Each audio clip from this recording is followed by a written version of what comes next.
house. You guys been flying around, picking up relics at all these different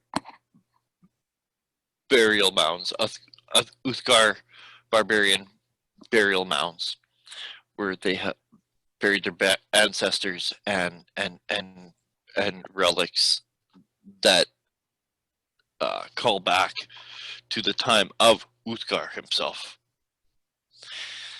If I remember correctly, you guys said enough's enough. You guys are just gonna head back to the Eye of Anon. Yep. You guys decided instead of you guys, because you guys have a mithril spear tip, giant size, of course. You guys have a nose ring. You guys have a broken porcelain mask.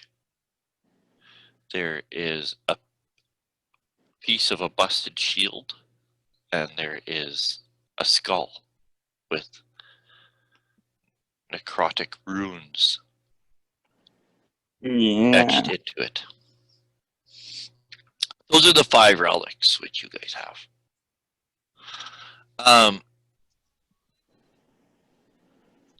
Just for your last approach, or the trip to the Eye, I should say, because it's like yes, Michael. It probably hasn't even been a week yet. Probably not even a full week. Probably like 5-6 days that you guys left the temple. Let's just get someone to roll. Ryan's back. He likes rolling. Ryan, you there? Weather. Yeah. Let's see whether the weather is roll me for the weather. Let's roll me a dry die 20 first of all for the temperature. Temperature. Snoink and bloink.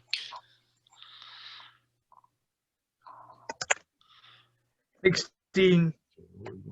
16. Roll me. Indeed. Roll me a die 4 quickly.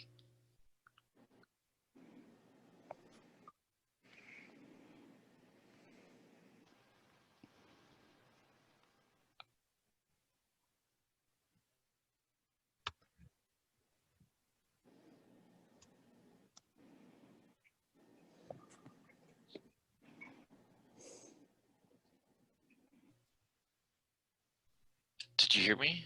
Roll me a die 4, please, Ryan. I didn't hear you. Oh, sorry. Roll me a die 4, please. Hello? Hello? 4. Yeah, I hear you. 2 on the D4. Okay. It's quite cold out. Like I mean, you guys are north, early part of winter. No, it's snowing. Cold to begin with. It's probably about, like, honestly, probably about 0 degrees. Probably high up in elevation too, you know. Yeah. Hello? Roll me for the wind, please, a die 20. That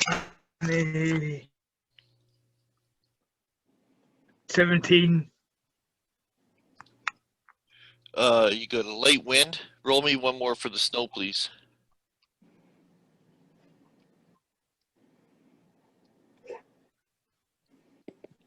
19. A what? A 19? Oh, well, what do you say? What dice do you say? No, a die 20. I'm just wondering if I heard you correctly. I got 19, yeah. Okay. I'm wasting all my good rolls now. Okay. And actually, no, 17 is actually in the high category. So, he rolled. It's very cold. Very windy. Very much. Lots of precipitation. It's essentially... So it's a blizzard. A blizzard. Thunder snow. Ooh. Thunder snow.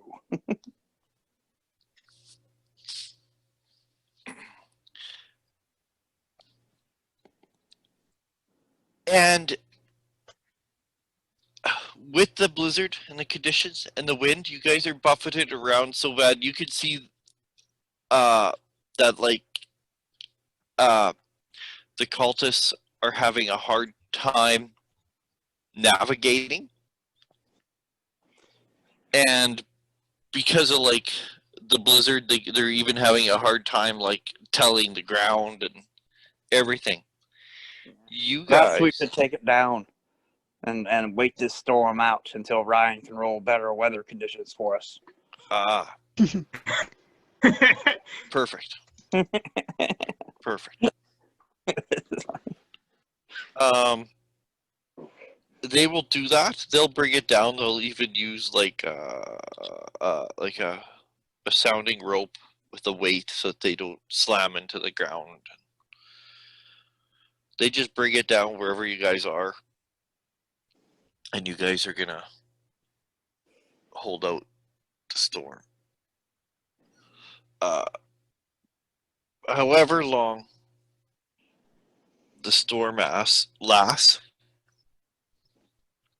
eventually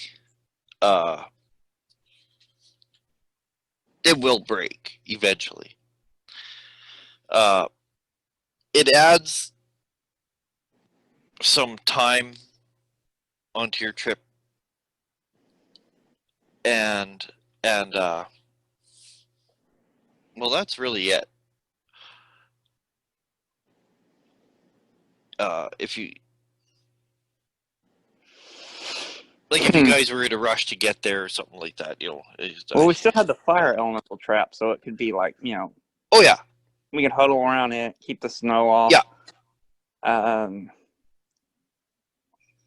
Yeah. And of Yeah. course, comes worse, Ryan could use his thunderstorm capacity to blow snow off the balloon if need be, stuff like that.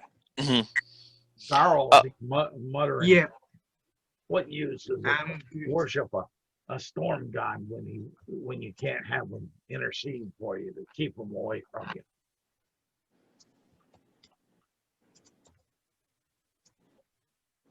It's almost like something wicked comes in the north. Yeah. Wicked What is it? this way comes. Well, what is it? That Curse of the Ice Queen or whatever it's called? Curse of the... There you go. That new book that'll be out right away. Rhyme of the Frost A curse Maiden. of- Yeah, Rhyme of the Frost Maiden. What book? Rhyme of the Frost Maiden. By somebody I care about? Wizards of the Coast. Dungeons and Dragons. It's like the Ah. new adventure. It's like north. It's gonna be like in the north, and it's like Okay. gonna be like horror somehow. It has to do with like, well, Rhyme of the Frost Maiden. Good luck Wait, doing so it for him. Elsa's gone bad? Yeah. Be spoiled. Yeah, that's and then the new book, Tasha's Cauldron of Everything. Tasha's Cauldron of Everything. Everything. Come on. Everything. What a stupid name. No, there's always some. There's Yeah, already it some kinda gripe is. about them using everything again. Yeah. I should call it Tasha's Hideous Cauldron. Well, the only familiar with Tasha is Tasha's Hideous Laughter. And even that was a second edition thing. It wasn't originally in first edition. So Greyhawk. Tasha was Greyhawk? Because she wasn't Yeah. in first edition. Greyhawk. Yeah, Huh? a lot of the Circle of Eight started in Greyhawk. Yeah. Yeah, I know Bigby and Mordekainen Yeah. and Lehman. Tasha's they're all part of Greyhawk. that. I did not know that. Okay. Yeah. They have all the lore about her is out because of the announcement of the new book yesterday, right? So And I was like, Cauldron? Is that like a thing? I don't know. 'Kay. And because Tasha the- was adopted and raised And and the taught by Baba Yaga. Oh, was she? Was She- it Tasha an actual girl? Ooh, Russian. and- yeah, yeah, she was human. She was originally D&D born human. borrows from everywhere. Or steals from everywhere. Mm-hmm. Okay, like Tasha. Tasha goes by another name too, oftentimes, and I didn't know this, that she because they're like in the history lore of the demon lord Grost. Yeah. There was a time where he was bound in his past. He was bound by a powerful magic user, and that was her. She's not. She's actually like more of a villain, where you wouldn't think of it, but yeah. Anyways, eventually, like the storm will break. As you said, it's easy enough for you guys to keep warm. Like it is a fire elemental, so you want heat, you got it. It is an otherworldly heat. Yeah, yeah. Like it can make like the brass furnace almost begin to glow if you should so choose to get it that riled up.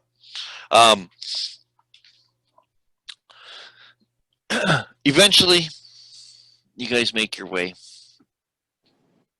back into what you assume would be the Valley of Kedron. And at the distance, you can see the causeway that connects the temple with the opposite side of the valley. And everything is laden with nice, fresh white snow. All the marks of previous activity and life have been wiped out everywhere for miles below you on the mountains, the valleys. For no other reason, just to show off a little bit, the cultists bring the boat down. They run it on the runners on the snow instead of flying, just using the wind power to push you along on the skis and the runners, which is loud and quite a lot of vibration, but it's somehow more exhilarating even than flying. You get a more sense of speed. Eventually, when you get to the causeway too is all covered in freshly laden snow. They will just bring the balloon perpendicular, do a turn, bring it down slowly, and then land it on the causeway. You can see like the dome temple entrance with the columns, the figures of the giants carved upon it, a few 100 feet away. Since there's a lot of snow on the ground, are there any Yeah. tracks of barbarians that have come in or out of the temple since this freshly snow has fallen? Or any tracks whatsoever? Or better yet, Garl. Do you notice any tracks or anything cool? Well, Instead of me looking, I'll have, Garl. Snow. It would have covered up anything previous, but anything new since the snow has fallen. I won't even make you make a roll for it because the snow as of yet is undisturbed today. Okay. So If so, it wasn't something he's.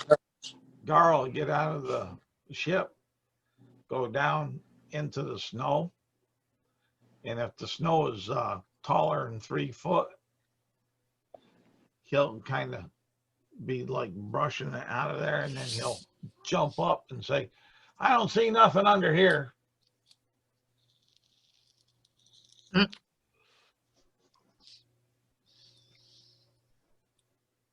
Garl, being like small and light, he kind of, like, of course, doesn't sink right through to the ground, but he doesn't walk on top. He kind of takes a few steps and then kind of breaks through up to his waist, and it's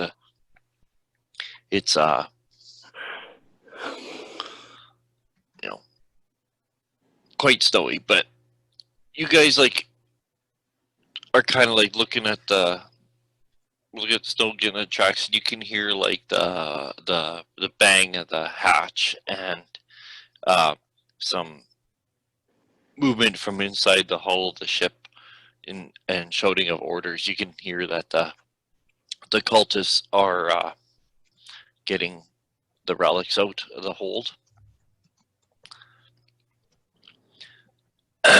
Getting them onto deck. Some of them, like what is it? Like the shield is quite heavy. The skull's 100 pounds. Some of these things aren't exactly light. Carl will say, flip the shield over and put some of the stuff on it. We'll use it like a sled. Okay, you can see like a quick little salute of acknowledgement and some shouting of orders. And sure enough, only a few moments later, it does look like that the piece of the shield is the first piece that they are lowering down with like ropes. Yeah, it is like, I think that thing weighs like 200 pounds or something like that, if I remember. Yeah, they can exactly do that. They'll lower the shield down to you guys. And Warvel and Gobbo kind of help to, guide it to rest gently down on the ground as they begin unloading the rest of the stuff. The unloading of the cargo, when you hear a shout from the other side, the dome side, and you recognize the shout at first, immediately, and it says, "Well again!" And you hear Harshnag as he's like standing at the entrance, waving his hand over his head in acknowledgement that you guys have returned. At the first beller from Harshnag, the Garl would go ahead and duck under cover under the shield. Not sure who it really is at the moment, but he's going to duck under in the snow under the shield as cover until he recognizes who it is. Yeah. Oh, it is a little shocking because everything's been so, like, you guys have been generating all the noise around. Whether it be the rattle and creaking of the ship or the roar of the furnace, or you guys walking on the deck or talking and breathing, and even now banging around, even setting the shield down, you can hear it's like a big piece of metal as it kind of rings around. All the sound is happening around you guys. Everything, the mountains, the valley, is just silent this morning or this day. Yeah, it'll be early morning, not early morning, but it would still be before noon. A deadly silence, would we say? Yeah. Yeah.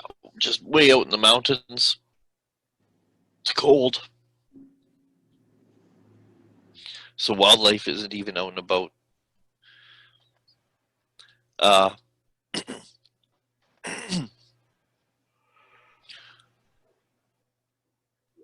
Harshnag will like come to help, to come greet you guys. He can help to move the stuff if the need should arise.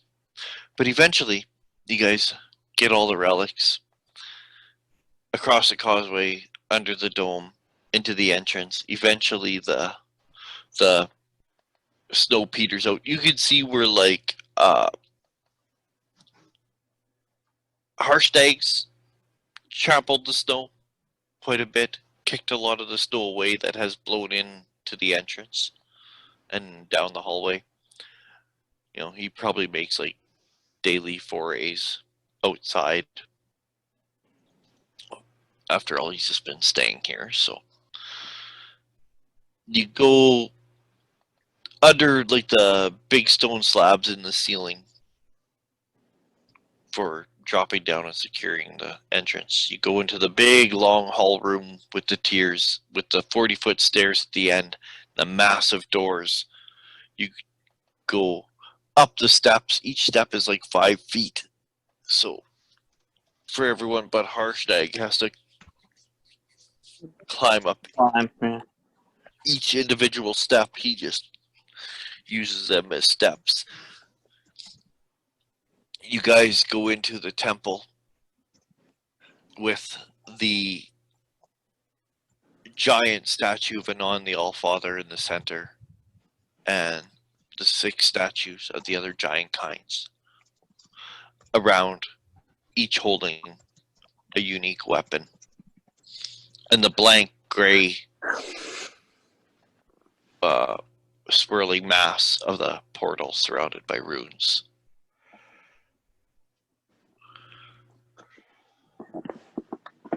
And Harshnag says to you all, "Where did you all go? You were faster than I thought." You didn't know we got a ride. You see that giant thing outside? You ever heard of? You ever heard of the ancient red worm, Clouth? All hell, Clouth. He's kind of at the start. He goes, "I've have." He says, "There's." Apparently, I'm old enough that he's. yeah. I hadn't heard of him until I was watching Dice Camera Action last time. Anyway, apparently What is this dice? What is this dice camera action you speak of, Nicodemus? it's a play they used to put on back in the Feywild. Anyway, Yeah. It's an old play. Oh. I've seen it go around Waterdeep. Damn, I thought it was a dice game. Darrell will say. yeah, and apparently he is interested in preventing a giant war, which he thinks will spill over into a giant dragon war, and he wants to prevent it too. Although that's what I was told, I'm still wary on his motivations. But at the moment, our aspirations seem to lie together. Although I'm quite wary that could change at any point in time. But anyhow, he has sent several dragon cultists in an airship to fly us around from place to place that you pointed out. And so we were able to hit several places. We went to the Grandfather Tree. We went to Stone Den. We went to the Ice Cave. We went to... Look at all this crap we got. And we'll start digging out all these giant artifacts. Surely the Allfather will consider us worthy now.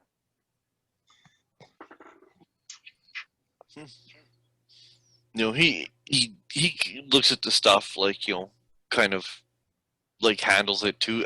Everything but the skull. The skull he kind of gives a cursory look and doesn't want to. No one really that skull. As I said before, if you cast Detect Magic, it glows magic, necromancy, whatever. Sure, but it's very residual. Enough to just give you guys uneasy feeling. You kind of don't really want anything to do with it, but no saving throws or anything have to occur with it. It does look like an actual skull, not just a representation. Harshnag puts down the mithril spear point that he was looking at, and as everyone else finally falls into the temple, he says, "Should I open it?" referring to the portal. Then he stands up and he goes over to the frost giant statue and grabs the axe.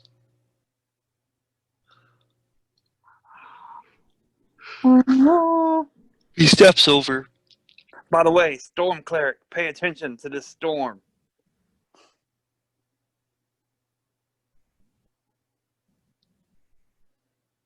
He goes over to the runes surrounding this gray swirling mass against the wall. And he touches the same rune that he did before, the one that he described as frost, ice. The same one that's on your icicle. With a bright flash, the axe appears back in the hands of the statue. And the swirling gray mass instantly changes from that of a nondescript swirling gray mass to that of a violent lightning and thunderstorm. You can see the clouds swirling in a black sky, the flashes of lightning, streaks of it, the rumble of thunder in the floor, and the look of the pounding rain, but yet it all remains silent. Garl will look at Far Eye and say, show us the power of your God. Have him quiet the storm and protect us.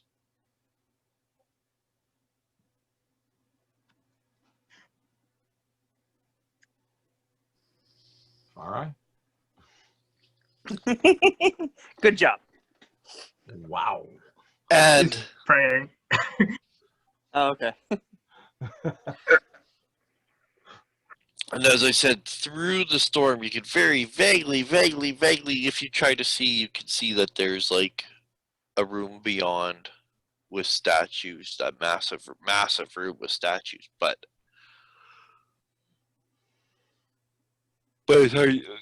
it's more, you can see it now because you guys have been there. You're actually familiar with what's on the other side. So, who's passing through? What are you guys taking for relics? How are you guys doing this? You guys, Take them all. There's, you know. Yeah. Garl will holler, you want to live forever? And he'll get, if the shield is still down like a sled, he'll get behind it and start pushing as hard as he can, probably making zero progress. Okay, so he's not carrying. yeah, like Harshnag can help you pull. If you're just gonna keep him on the shield and drag him on the stone floor, it's loud, but you may do it. Well, there's not a one that Garl could lift, so that's the only way he could do it. He'd figure. Well, Harshnag will just kind of shrug and just proceed forward, drag this thing through the portal.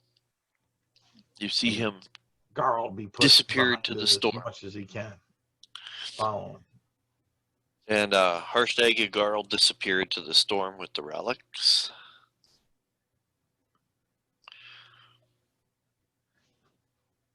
The rest of you guys proceed through.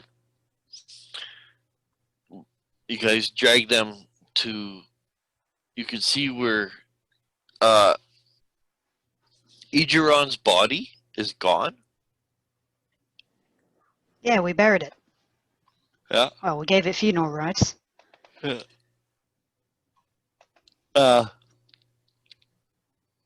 And one day we'll attempt to take vengeance upon his father for him. And when you guys like all approach the center rune, the big circle in the center with the statues around it, with lanterns in their hands, each one of them still has a lantern in its hand, brightly lit. They're all lit.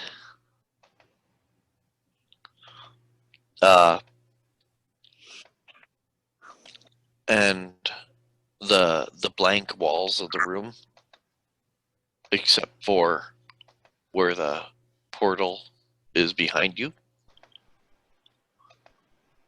And after you guys all come in,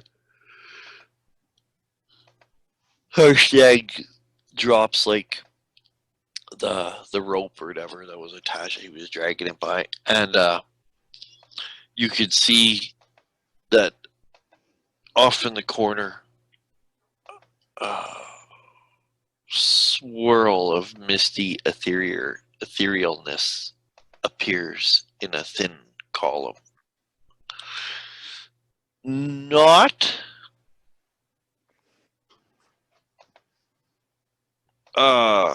like even like more off to the side, more off to the wall, but you can all feel that like that's Igeron, the ghost. Garl will run and hide behind the storm giant statue that's in there Okay. after seeing this wisp start wisping up. Like I said, these statues are big, right? Like, you know, like the top of its foot is higher than your head. That's They're good. they're Statue of Liberty size things, almost. Not quite. The one of the Eye of the Allfather in the other room is the size of the Statue of Liberty, but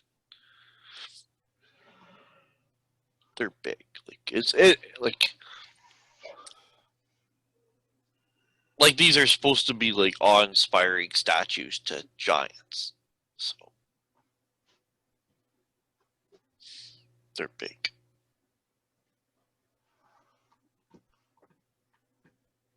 Because if a giant is like 20 feet tall, these are easily like 40, 60 feet tall.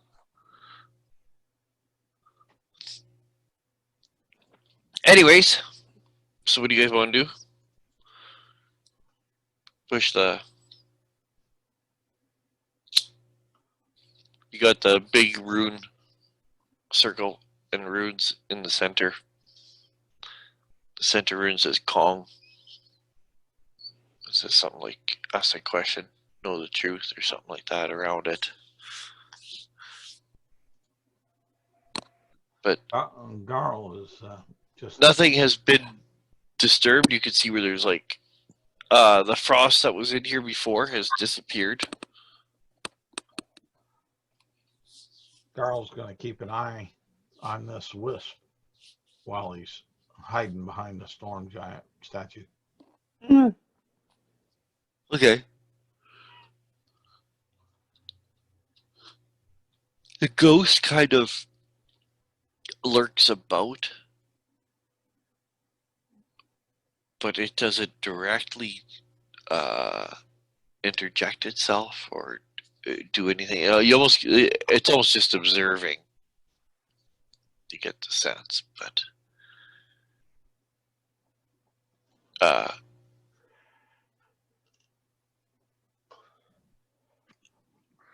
I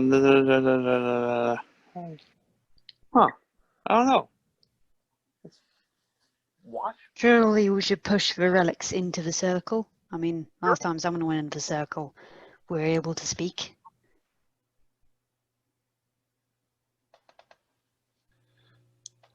Harshnag says, I can move them. Do you want him to put them in the center of the circle? Well, nothing's Silence. happened yet, so yeah. Okay, he will. He'll just drag it over right to the center. When he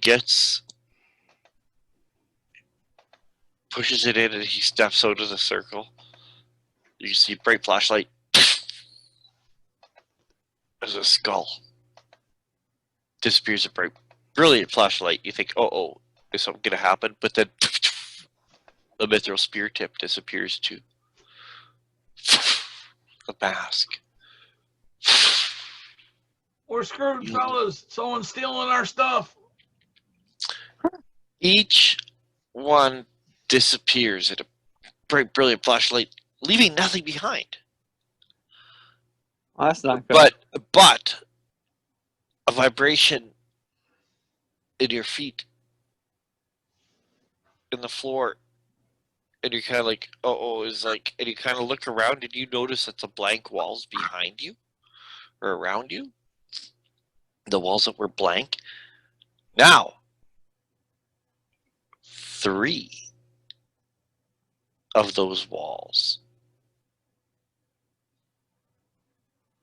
are massive boss reliefs forming.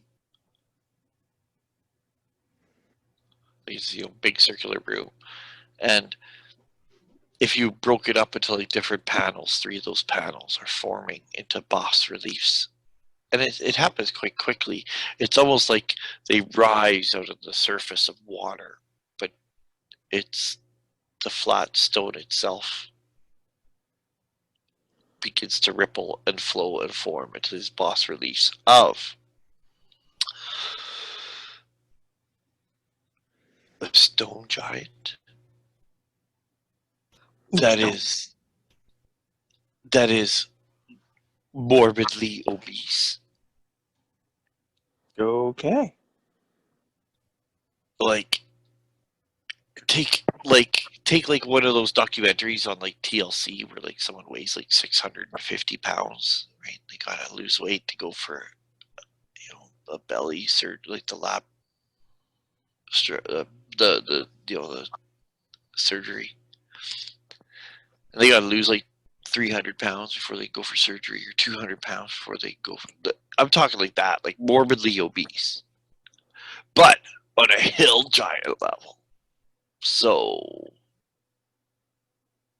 literally as wide as it is tall. Hey. The other one shows a ornately dressed cloud giant. I'm like very ornate robes and jewelry, and even the sandals on the feet, the bracelets and the rings on the hands.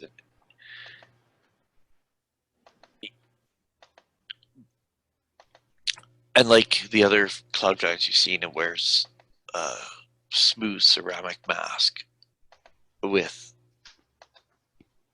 a visage upon it, portraying like an emotion or a mood, usually. And this one, why someone would pick such a wicked, sneering mask is unknown. No. But that's what this figure wears, is with wicked eyes and eyebrows and sneering teeth. And in his hand, it holds something that you almost think is like a torture device. A branding iron or a poke, something. The third one, you see a frost giant.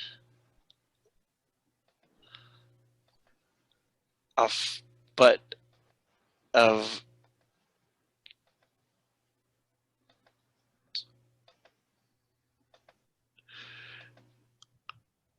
you get the impression that it's on the prow of a ship, the way that the beard and the hair are blowing with icicles and frost clinging to the surface of everything, not only to the horned helm and the fur cloak, but the skin on the face itself has ice and frost, and it is dressed very regally.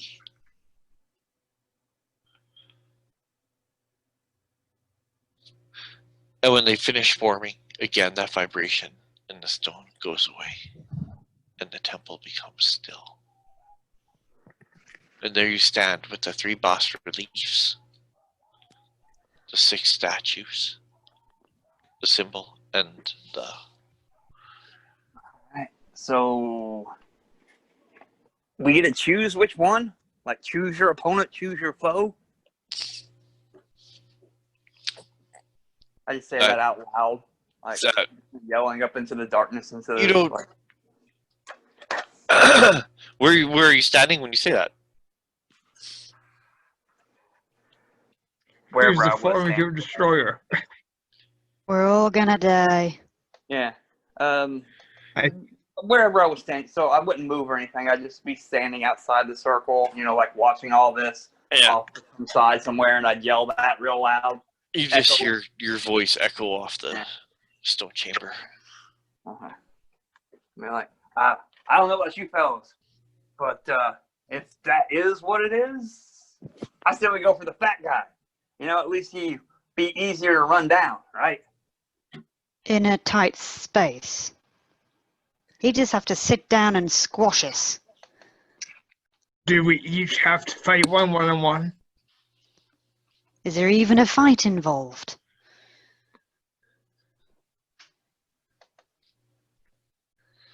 Where are you guys standing when you ask these questions? I'm standing out of the circle.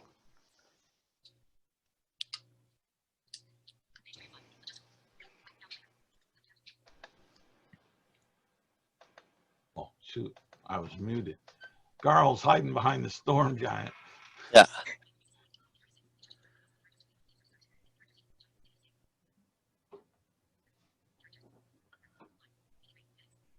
And seeing this develop, he's eyeing that gate. I was speaking and I was on mute.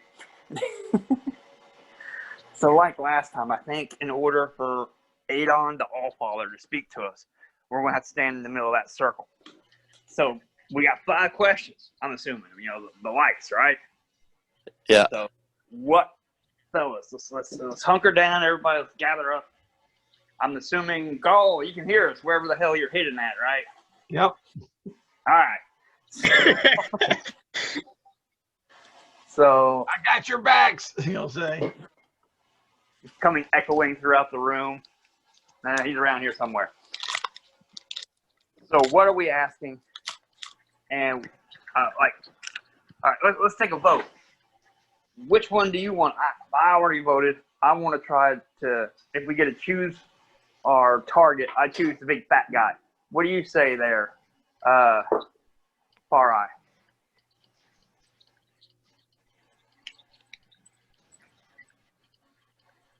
Well, I don't know. Like, Undecided. How about you, Silence? Oh boy, as I said before, I do not want to face a big fat guy. He can just sit down and we'd be squashed. Well, that's true, but they're giants. They can all just squash us with their feet. I mean, look at Harshnag Yeah. over there. I mean, Harshnag, go ahead and, raise your foot up. And then if Harshnag raises his foot up, I'll get underneath him and, put my hands up like I'm holding him up and say, see what I mean? If Harshnag wanted to, this would not end well for me. Yes, I know the point you're making, but still. Stomping around takes several moves. Sitting down takes one. Fair enough. So which one do you choose? No right or wrong answer. I don't mind, just whatever's not the fat one. Just not the fat one. Okay. And are we sure there's a fight involved? No. No. well, But if Why we're are we not making fighting these the fat decisions say- then? we know what he wants. I He say wants- not. I say not. I say not the storm giant either, because he will probably be It's a cloud. not affected by most of what I can do. So that's one fat guy, one not fat guy, and one not storm giant. Remind me to never fucking order a pizza with you guys. Yeah. What say ye, Carl? Carl says, we need to ask, is there a way out of here that will Yeah, get the front door. glory without battle? Yes, front door. We just go out the way we came. Okay, good. Sounds like All right, winner. what am I asking? I'm kind of. I just walk up to the edge of the circle. What's going on? What am I asking here? We're not sure.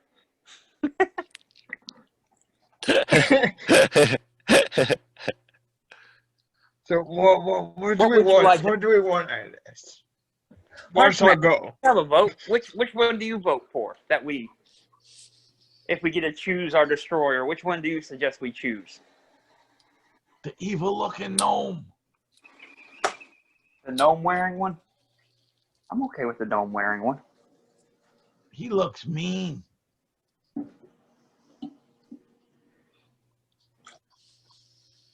think it says something when you. If you ask him, he'll.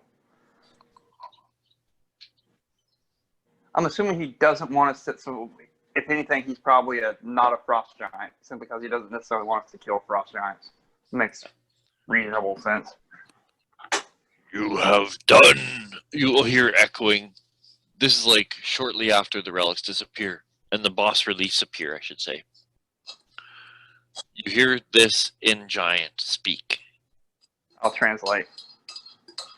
You have done a good thing for giant kind. 3 paths lie before you. You know, fat people are jolly. Just saying, general rule. Yep. There's a tendency for fat people to be more jolly. So, hey, jolly, is he green? You know, he may be green. He may be a jolly green giant. Give him some broccoli. Everything will be cool. That and, you know, say back in the day in the Feywild, I played this one thing where we got to like go through a hall, steading of a hill giant and the glacial rift of a frost giant, and then we went through the hall, the fire giant thing. Yet we never went through like big fat stone giant anything. So that could be possibly different. Fat hill giant, regal frost giant, and cloud giant holding torture tools. We didn't go through a cloud giant thing either, so you know that would be cool too. No, we just made a treaty with a cloud giant, that's all. Yeah. And we also told another cloud giant that we would help avenge his death. Maybe that's the person we need to avenge the death. Yeah. This one looks female. Oh, It could be the wife of the person we need to avenge the death. could be my next wife. Could be. Play your cards right. Like I said, it doesn't necessarily mean a fight. Doesn't necessarily mean anything. You know, maybe it's a path. The path could be. Think we need to let the All-Father finish speaking first. No, that's all the All-Father says, is that you've done a good thing for giant kind. You have 3 paths ahead of you, or to choose. Like, What do we know?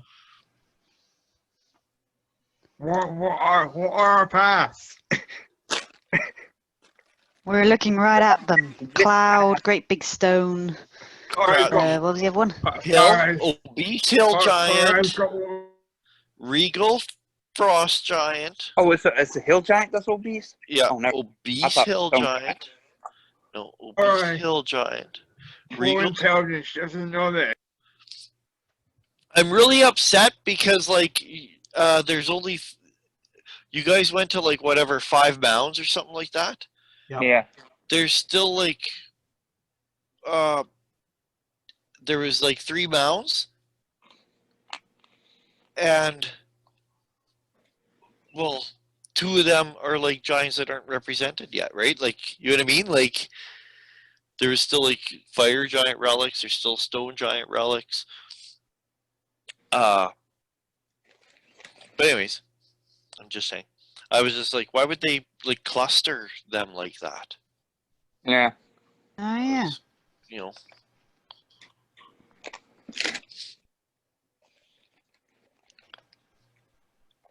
Like, I was like, I don't know. Anyways, I was just kind of wondering like why they would cluster all the relics under like certain mounds like that. They should have like spread it out. So if you hit a few, you got the majority of them, not hit the majority of them and get only a few. Anyways, This is my complaint. Yeah. Eventually, you hear from us that swirling comes over, and it transforms a little bit where you can see it is indeed Egeron, speaking as though from 1,000 miles away. He says, "Stand in the circle and make your choice. All of you." Can we ask a question first? No answer. Right. I will walk boldly stride into the middle of the circle and be like, trust Right. me. Which is the path of least I follow. which is the path of least resistance? Garl stealthily sneak into the center.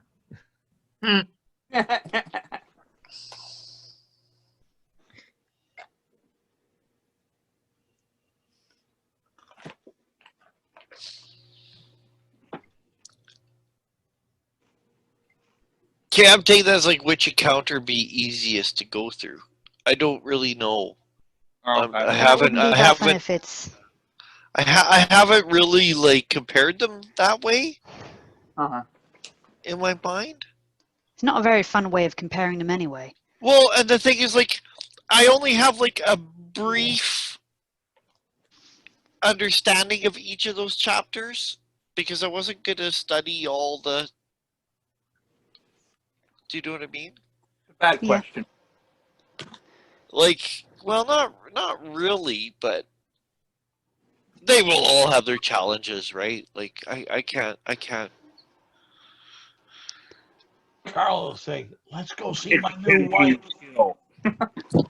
Yeah, like just I for imagine like. the frost giant would be one of the more difficult ones because you've already killed quite a few frost giants. Could I change my It's going to question? be. It's going to require all the charm of Nicodemus and most likely all his booze. Yeah, that was going to be. Can I change my question? Which one has the most beer? That sounds more like you. Let's go You see said which my one new has wife. the least resistance? Which path has the most beer?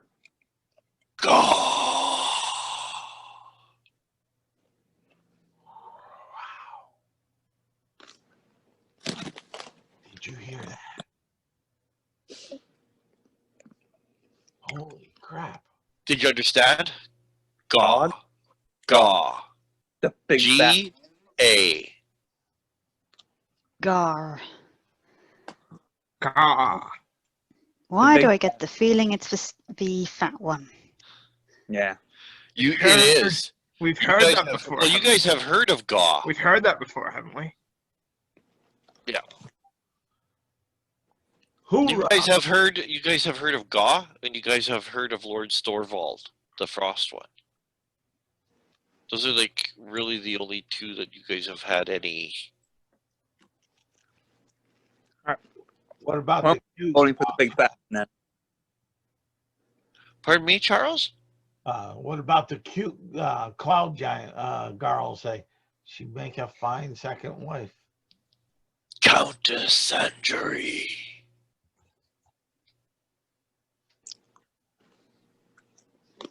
And the lantern goes up. She's a tall drink of water.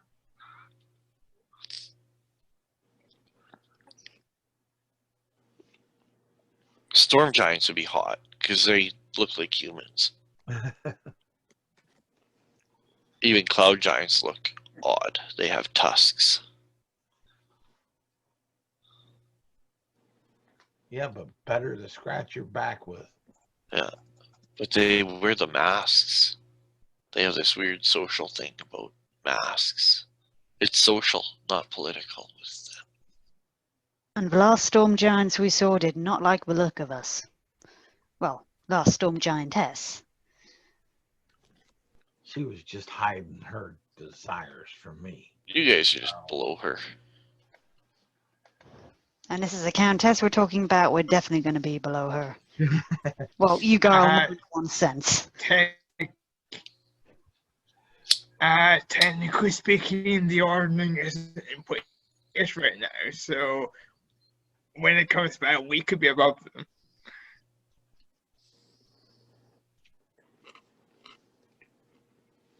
Possibly, but right now the ordning isn't back, so we're still below them. So which way we going, fellas? No. I go with the beer option. You guys are all in the circle? Yeah, why not? This is when it says, when you're in the circle and everyone makes their choice, Who's the for your destructor? that, and it says it goes with majority wins. It's right in the adventure. Beer, beer, said the captain. So, let's hear. Today we have 4 players. And some NPCs, but I won't count them right now. I might take them into consideration, but any for Countess Andri, say I. Okay. Oh, was that an I? Yeah, Garl. Okay. Okay.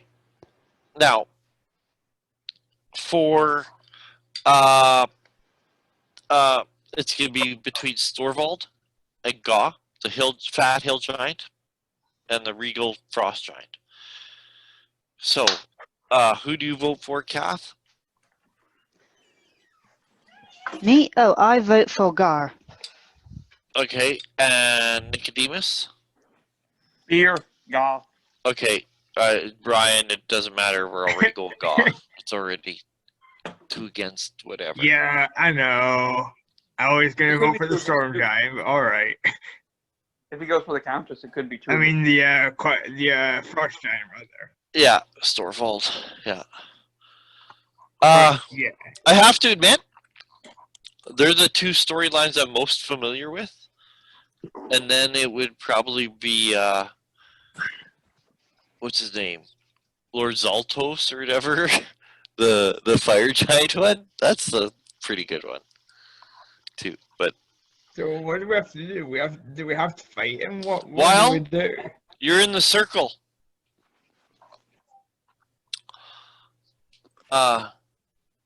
You hear Are we gonna get teleported? you hear the voice in giant.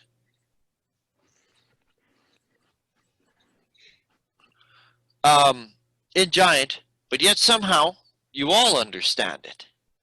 Oh. It's almost telepathic because I like to think that Nicodemus is still translating it, even though we all understand it. Everybody would be like, we get it. And I'll be like, oh, okay, never mind. travel south over tree, hill, and vale. Let the great river be your guide. There, on one of its eastern arms, you'll find Gruthawk, the den of the Lord of the Hill Giants. The conch you seek. Because you guys remember, you guys are looking to get a conch so you can get to the King Hecaton's court, right? You remember why you're doing this? Remember? A conch? Yep. Magical conch? Okay. The magical nose. Yeah.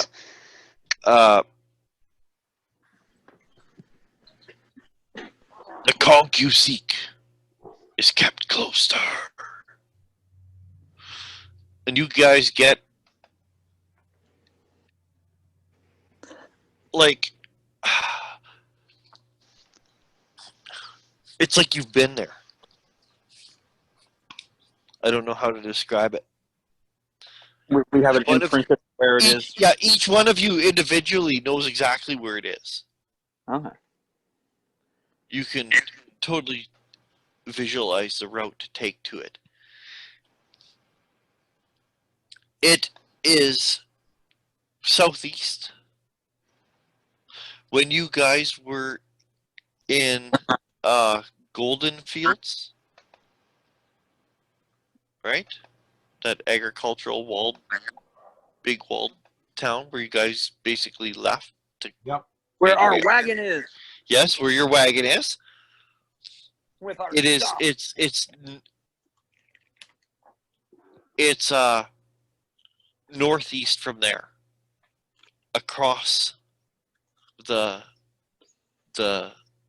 big river that's nearby, and yeah, it's kind of I won't say you guys were close to it, but the river is near there, so yeah, you guys know exactly where it is. It's almost like a triangle where you guys are now. Goldfields way down the south end to the east is like where Grethawk is. Grethawk. You guys know totally where it is. It's I don't know, weird sensations. Like I said, it's almost like you've been there. You just can picture it. It's like it's just been. It's almost like you traveled it. Like you've already traveled there. Like the Oracle already took you there.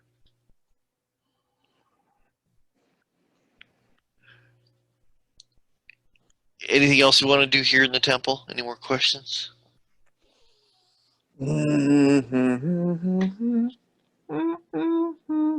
Not really. Go over to the cloud giant, the countess. Yeah. He'll go ahead and throw her a kiss and say, "Till next time. I have important things to do in your honor."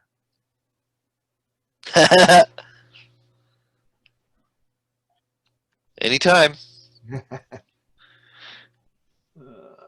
Because here, just a meta. I think when you finish the like this adventure, when you finish the plot, whatever level you are, I think you're like, I don't remember, it's like 11th or 13th, something like that level when you finish this adventure. Technically, when you finish the plot, but there's nothing stopping you from going after the rest of the Giant Lords. Right? Like, because it's just, I don't know.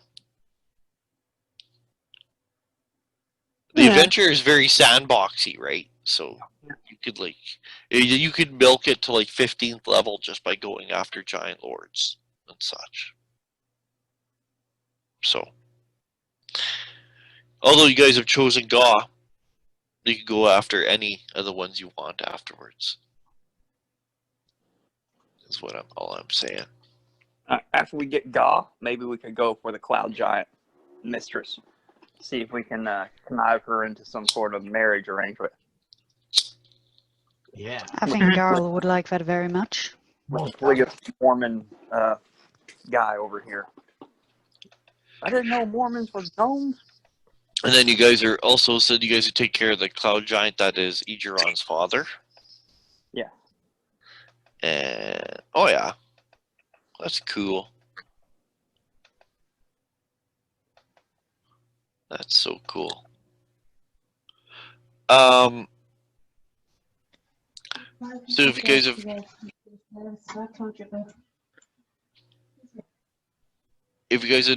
else to do, you guys gonna leave or? Man, there's got to be something else we should ask. Like, what are Will Gaw's Garl actually marry his greenness? I have the same That's up to- feeling the answer that's is up going to to be him. no. That's up to him. I don't know how to answer that. Well, you said ask a question. Yeah. And Migration Carl would, people. But it has to be a question. It's basically like what they say. It's like a divination spell, right? It's pretty much wheel or woe, I And think. Garl will peep on up and say, and try to make it sound as close to that voice as possible, trying to mimic it. And he'll say, of course I will. Of course he will. Just like that. He's going to rat himself out a little bit, and then catch himself. I'd like to ask, what are Gau's weaknesses? Beer. Food. Men. Chose well there, Garl. Yeah. Okay. Yeah. Yeah. Those are the days. Those were the days. Yep. I love that song, by the way. It's a great song.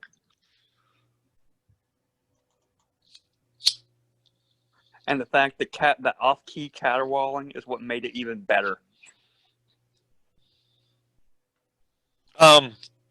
There's an episode of The Simpsons where Homer and Marge do like kind of a parody of that. Like they sing it and they alter the lyrics, of course. Fuck, did they ever do a good job at it? Man, Like Marge doing the Edith parts. Yeah. Like I was actually blown away. I was like, wow, because they really did it justice. Like without, I don't know, it was hard to explain. It was like it suited them perfectly, right?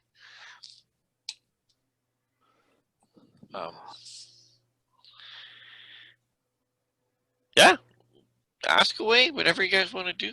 I Well, I have no more questions. What is the accurate weight speed? What is the accurate weight speed velocity of an alien soul? I didn't understand you at all. Please repeat that, Ryan.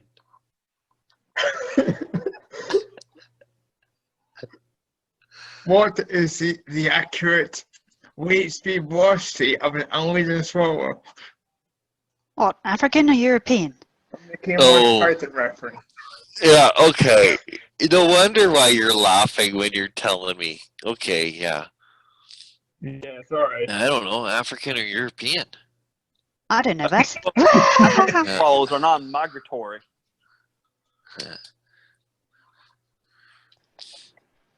It could grab it by the husk. There's a magic item. Coconuts of transportation. That sounds like a very good item. Yeah. As long as you got someone making a sound with them, it's like your speed is that of a horse.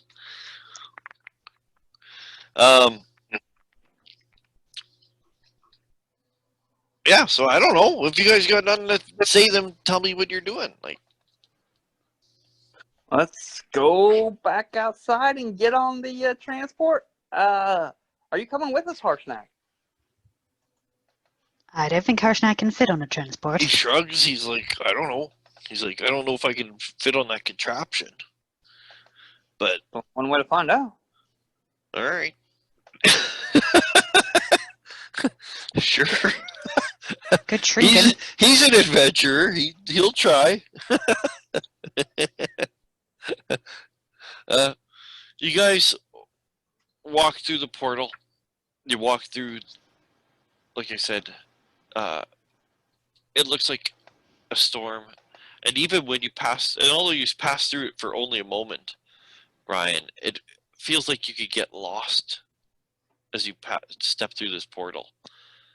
Like, you know, I said, when you look at it, it's silent, but when you step into it, it's not silent. You feel the wind buffeting and the rain, and you hear the thunder and the lightning. And it reminds you so much of the visions and the dreams that you've been having the storm. Damn it, I should have asked about that. And it, Always hindsight. like, it's uncanny to how familiar it feels, like with the visions and the dreams. This storm, it feels like the same storm. Oftentimes, you become lost in the storm where you feel like you're part of the storm and you just have this vague feeling. But because of this, you are just an observer in the storm. And don't forget, this only happens in a brief instant as you pass through it, right? It's almost the type of thing where, like, when you slip on ice or you fall, you can feel like, oh shit, I'm falling. Oh no, what? You know, you have all this time to think about stuff, right? Does Far Eye mention anything about what he's feeling with? Well, maybe after, but I do. but and But Ryan, right now, yeah, I'm like in a it's storm. happening. It's happening. So maybe after. I'm trying to describe this instant, but because you're in it, you're more of an observer. You haven't just become the storm. It's not quite as visceral. You are able to experience it. You see way far off on the horizon. It's so far off on the horizon you almost didn't notice it. It was just almost part of the blackness. But some distant lightning lights it up where you could see silhouetted against this non-existent horizon is a shape. A massive shape. How massive? I don't know. Because it's like so far away that, like, how far is it? Like, it looks like it's really far away, but yet it still looks really big. And That's big. it's just this black, hulking, lurking feeling that, or thing that you're like, you almost worry that you're going to get lost in the storm and be stuck with it. But like when you pass through going in, coming out, it's only an instant. Before you could even, the fear even totally gets to you. You can feel the fear rising, but before it even hits, you're just out. You're already out of the storm. You've already passed through. And like I said, all you can feel the rain and stuff. You're dry as you pass through. Your companions are kind of talking, and Harshnag is talking about, well, I don't know, maybe like we can hook up like some shoulder straps, or I could go underneath it, or do you think I can sit on top of the balloon? When it, you know, he's like kind of brainstorming ideas with like some of your other slow? I mean, because you're big and powerful, and you know you got a stride. Yeah. And, you know, you walk faster than I do. I mean, say if we go fairly slow, could you keep up?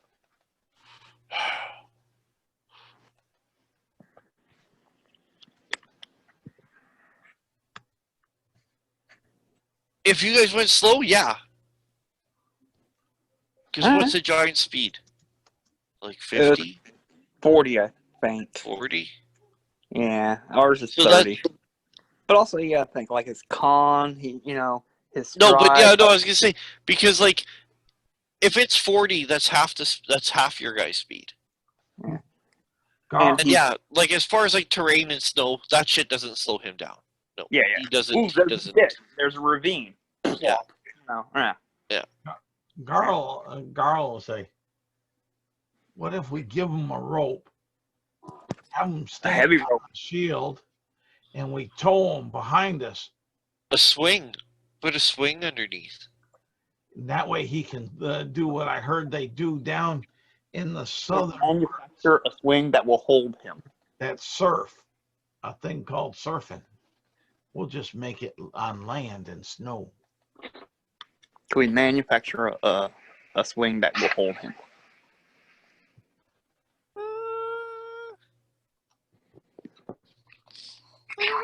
That's a good idea. I don't. You, I mean, you guys are players. You guys had to tell me how, right? But that's a concept that I would like. You know what I mean? Like, you guys tell me how, but that's a concept that, like, yeah, I would say would work if done right. Yeah, maybe. We take We can cut down a tree. You guys think about this. I'm gonna go to the washroom, and then we'll. When I come back, you tell me what you want to do. I want to take Harshnag with it simply because he's bombed that. take and tie the rope to one side of the boat. Fish it. Well, he can fly. He can fly. He's a storm giant, right? He can fly well. No, he's Frost and no. Frost, he's Frost. But we'll Frost. take and if Yeah, we but have- will a normal rope hold him? yeah, say what? Will a normal rope hold him? I doubt it. Well, we take 2 or 3 and funnel No, I have through, a chain on my wagon.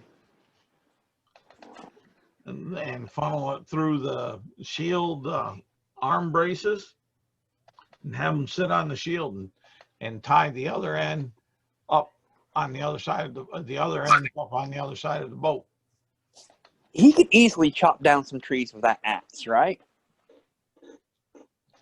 I would think.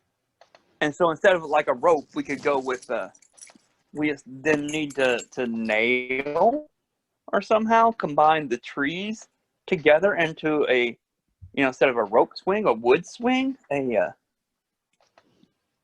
chair, so to speak,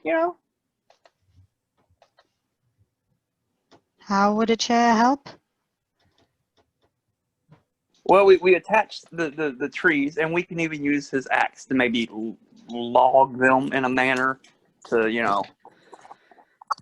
instead of a full log, they'd be like planks, just, because he's got a big axe. It's just bad I axe. wonder if it can pull him along.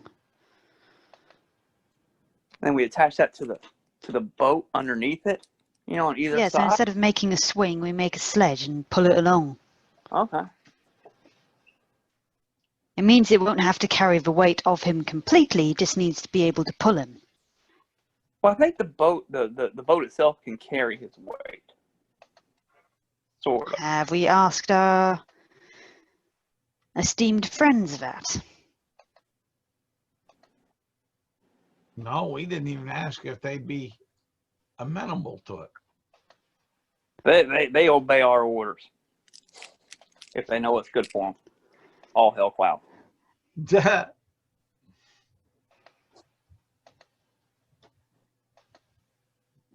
Somehow I get the feeling we need to ask them how much it can carry. Or maybe we go and kick them off the boat, which would give us more weight that we could use. Yeah. I know how to fly this thing now. And incur the wrath of the Red Drake? No. Why not? What's the worst thing that could happen? I'd say it'd be very dangerous. Incinerations? What's the worst thing? Yes, it would be dangerous. Klaus will kill us all. It'd be dangerous for Klaus because we'll go ahead and throw down such a disgusting worm.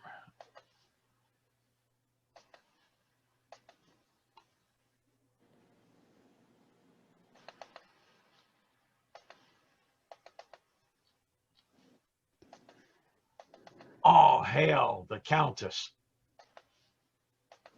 Oh hell! All hell cloud. Oh boy. Oh, the Countess.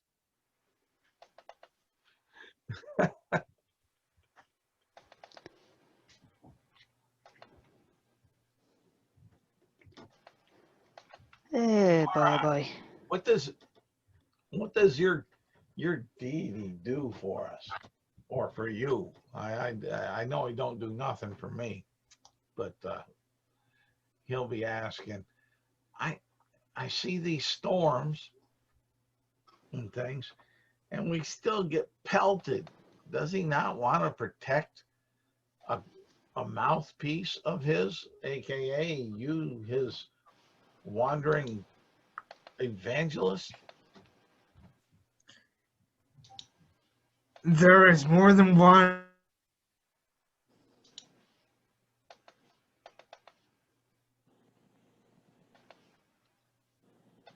here. I do not know what other entities are at work here, but I do know there's more at play here than is apparent.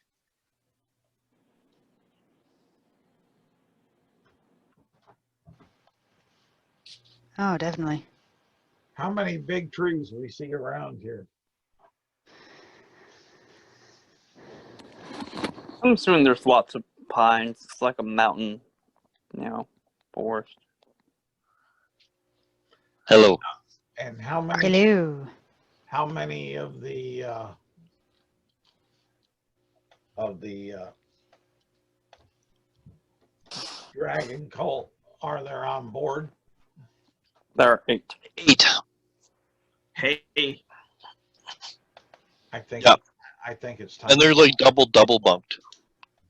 I think it's time for us to take the ship. Garl will whisper.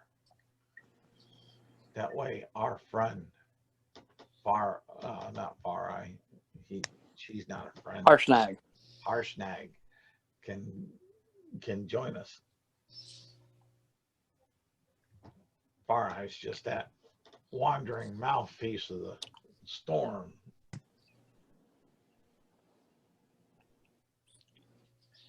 Okay, like you guys are like in like the temple area. It's like the big statue of Anon. Harshnag's just gathering up his things. When beyond the big doors, out of the great hallway, at the entrance, because you could hear like where there's a crunching of ice and snow. You hear that crunching of ice and snow, but not like a person. You hear like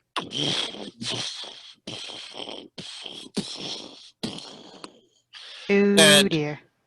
and a low rumble deep inside of what sounds like a massive chest. What if that's Klaus? And you could hear it has walked past beyond the snow because the crunching of the ice and snow has stopped, and you just hear the slamming of massive. I say slamming, but it's not stamping. It's just the sheer size that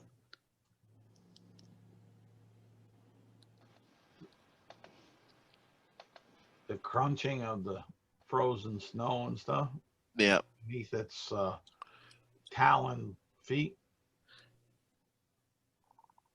Not necessarily.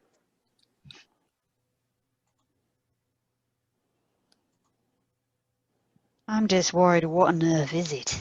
The massive doors to the temple are just over there. They're partially ajar. It looks like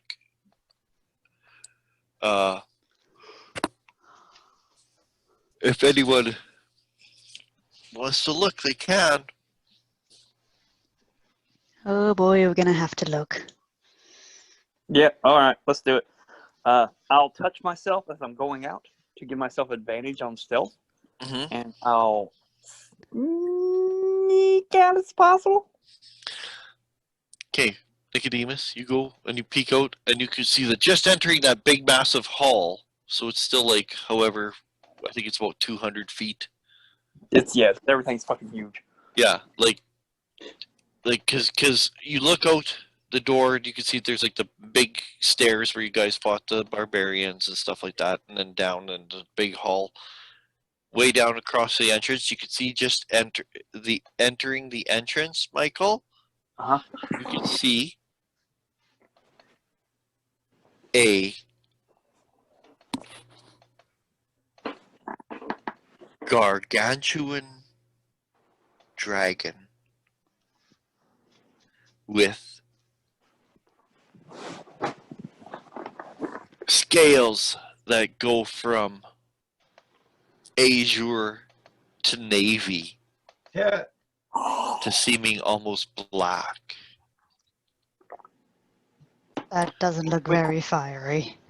I will quickly step back in and I'll be like, dude, there's a giant freaking blue dragon outside, and I think, well, he didn't know me. That smell is some shit he threw on me. I definitely did not just shit my pants when I saw it. That was totally his doing. It has its ear frills. It has are pierced and studded with rings and jewels and gems. Is it Klaus? No, Klaus is red. This is... Garl. I know. Say, My character hasn't seen a dragon yet. That's Oh, why they're I told you, I asking. stepped back inside and said, there's a giant blue dragon. And Garl will say, Blue. follow me Oh boy. this way. And that smell is totally not me just shitting my pants a minute ago. It's something else. Unlike a lot of dragons, the older they get cloudy. And the scales get rough and they get dull. This dragon is buffed to a sheen. And so you can see that clearly, even Michael, on its scales, even that brief glimpse you got, that even on its scales are carved magical runes. And, Oh Lord, it's a young one. and you can see that the dragon is like bedeckled with, like I said, jewels and studs and piercings. Garl, I'm just curious if our boat is still outside or if it ate it. Alright. Do we hide in here and hope he doesn't see us? Garl's going up north to where that small hallway. The rest of you guys hear boom, boom, boom as it's coming. You hear it approaching up the steps. Not good, not good. I'm hiding What are you behind guys a statue. You're gonna hide? Yeah. That I think hallway. we all need to hide. And hallway, I will attempt to cast Pass Without Trace as I attempt to hide. Okay, you may. that hallway up there that number 5's at, that's where Garl's going up and gonna go around the corner for a little bit, and that's where he's hiding. I'm going to be near Nicodemus because I have disadvantage, so having that as much as I can would be good. Hey, plus 10, bro. Yeah. 29, because I rolled 19 and 20. For what? I rolled a 19 and a 20 on the dice, and I got plus 10 because I passed without a trace. Oh, okay. So he is one hiding bet. The guy in full point had a 29.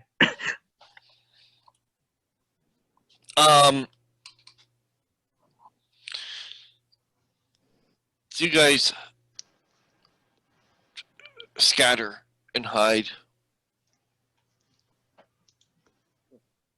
When bursting through these doors, and I mean bursting because like these doors are ajar, but they're still somewhat close. The mass of the body and it even uses its wings to push and slam the doors open. The doors just go flying open and hit the door. Hit those stone walls with like an ease that's almost unfathomable with you guys having to like deal with doors in here. And in comes this gargantuan. So Like gargantuan as in the size category? Shit. yes, gargantuan, and Silence when Oh fuck. Is it Elder Dragon? when I said that its Or scales Silver? are burnished to a shine, you said, oh, it's young. Clearly, by its size and by its frills and by its scars and by everything carved into, like the runes and everything carved along on its scales, the gems that have embedded itself into its scales from sleeping on a hoard indicate that this is an ancient blue dragon. The reason its scales are shiny are probably from spending a life burrowing through sand. Oh, okay. Okay. And it enters this room and it says in a snarl,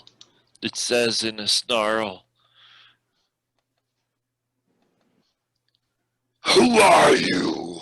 And leave thou.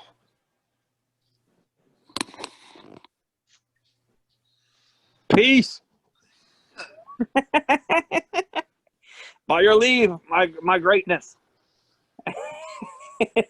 And I will get the fuck out of there.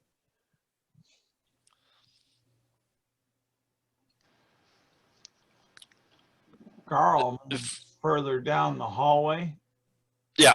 Then, and he's going to take up position at the 3rd alcove, going down over to the ledge and try to get position there, and with his bow. And he's going to be looking back at those double doors and those stairways, and he's going to be watching to see if his friends come out or come up from behind him, because he told them a couple times to follow him, but he's not sure. But he's going to try to give them some cover if they get running and something comes after him. Okay. You see Nicodemus come running out. Harshnag.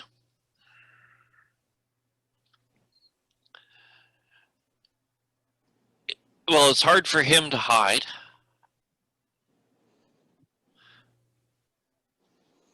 And Hey, it's not the worst way to go out fighting an ancient dragon.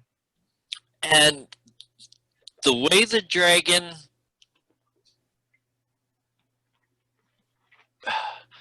basically the dragon is like assuming authority to like throw you guys out. I'm accepting his authority to throw us out. Harshnag kind of steps up to full size and he says, "Wicked worm, why do you lay your foot on hallowed giant ground?" And he has his axe menacingly ahead.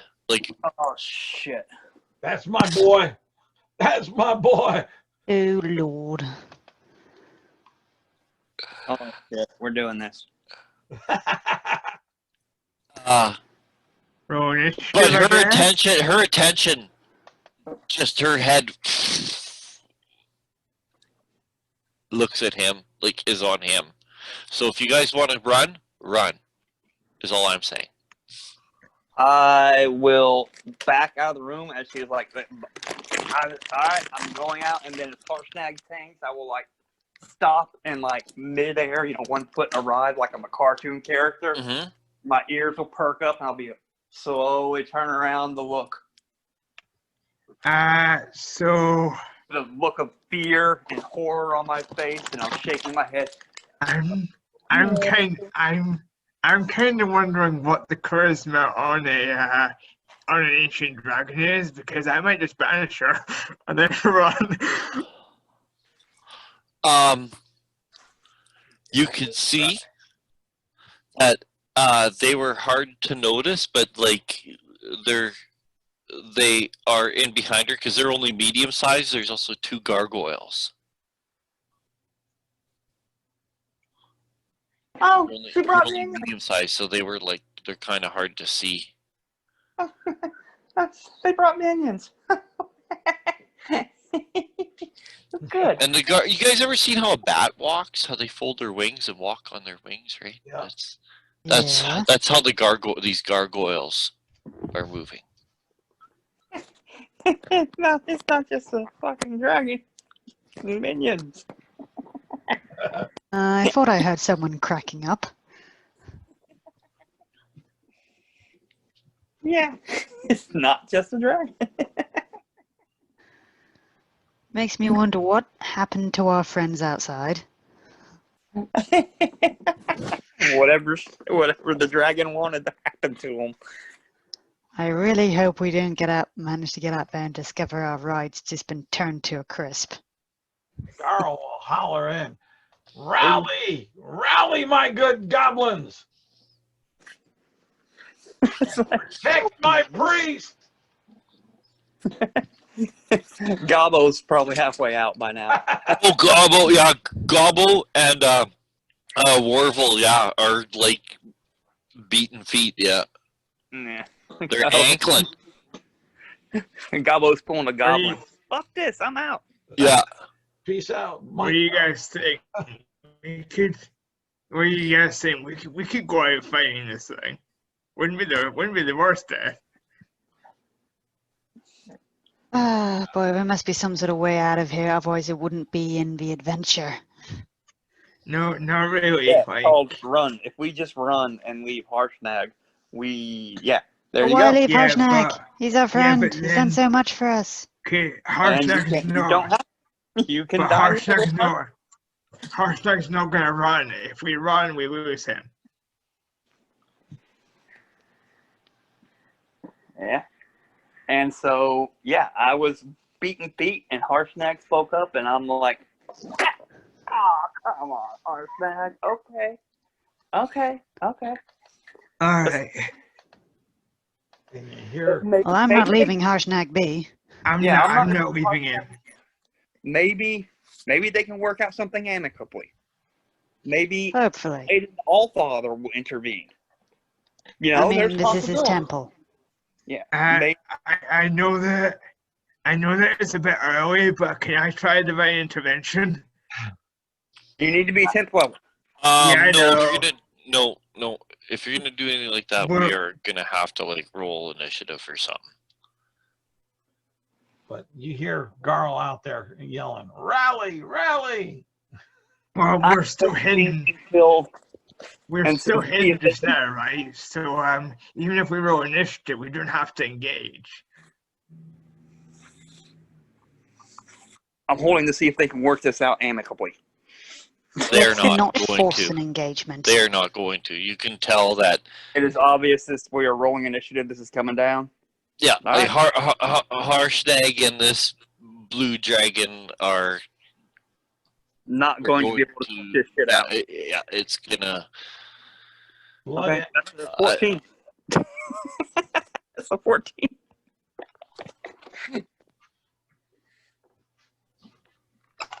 what for initiative? Yeah, that's a 14. God damn. Oh, roll for initiative. I roll 2. Oh boy, Hey, I at least rolled a you're playing 9. We have a shot at making the wisdom save for Dragon Fear. Oh damn! All right. Oh shit, Dragon Fear. Yeah. We're clear. We have a Nice. shot. We have a shot. Garl has a 21 for initiative. Who's surprised at that? No one. Okay. Yeah, gargantuan. Yeah, we're dead. We're so dead. Speak for yourself. There's a chance that the Allfather may intervene, or yeah, else we're exact- dead. I don't know about you guys, but I have Death Ward, so I've got 1 death in me. Oh, did you cast it already? Oh yeah, I always cast Death Ward at the start of the day. Okay. But here again, Okay. You got what? 21, Garl? Yes. Okay, what did you get, Ryan? For initiative? 2. Okay, Nicodemus. 14. Okay, and Silence? 9. 9. Okay. And she got 19. What hard So, can I get? well, I normally put NPCs at the bottom, so Fair enough. That would be a 1.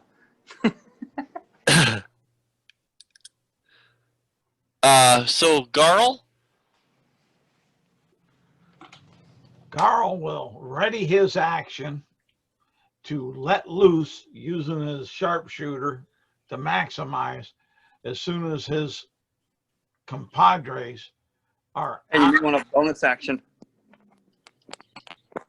Say what? Mark. Bonus action, Hunter's Mark. I can't see her. Oh. From where I'm at. Okay. Or else I would. But it may be too far too for me on that. I think Because most of us will have problems hitting it as well. Like, I think those squares are 50 foot. Yeah, no, they're 20 feet. So it's not as far as I thought. But it's still where she's at inside there. I don't have line of sight. So I can't see her. Oh, boy. So all I'm doing is ready in action, holding it, waiting for my compadres to come on out. And if she comes out trying to attack, I'm going to let loose. Meanwhile, he'll just be yelling, rally, rally, and protect my priest. I think Goblin's out of shouting range. Goblin's out of shouting range at the moment. Can't hear you. He's gone. what No. cave dragon? What cave dragon is it? Blue. Blue. Oh fuck! I'm lightning damage, guys. Like, I've got thunder damage as well. But Never even thought about that. I'm thinking it's just being that playing polymorphed yourself into. sorry, I have thunder weight. I have thunder spell as well. I can do this. We can do this. It's fine. Oh, Fine. boy. So that's it, Garl. You're done then, Garl? That's it. I'm up there on that in the hallway, a little bit about middle way on that 20-foot high ledge, looking on back, protecting the party as much as he can with Nicodemus that came out, Gobbo and Warble, just waiting for the rest of them.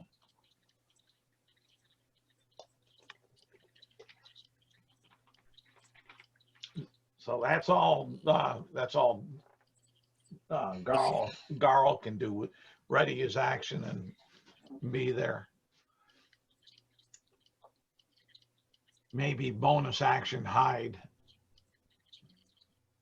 from a sniper spot Okay. with a. Let me roll the stealth, but. Ooh, a natural 20 there, so that's a 29 for stealth. All right. So I'm done. Okay. Like a Christmas turkey. Everybody, make me a wisdom savings throw, DC of 20. Wisdom save. Oh, okay, great. DC 20. I get advantage. Oh, well. Yeah. Yeah, cleric, I have a chance. There's a chance. An 8 for Garl. 23. Same here. 23. 11. Everyone, All right. I've got an axe. I'm gonna smash. I'm gonna kill this thing. everyone, but Far Eye, because becomes frightened of this thing. When it kind of rears back, it sits on its haunches almost like how a cat would, and it spreads its wings, and when and it makes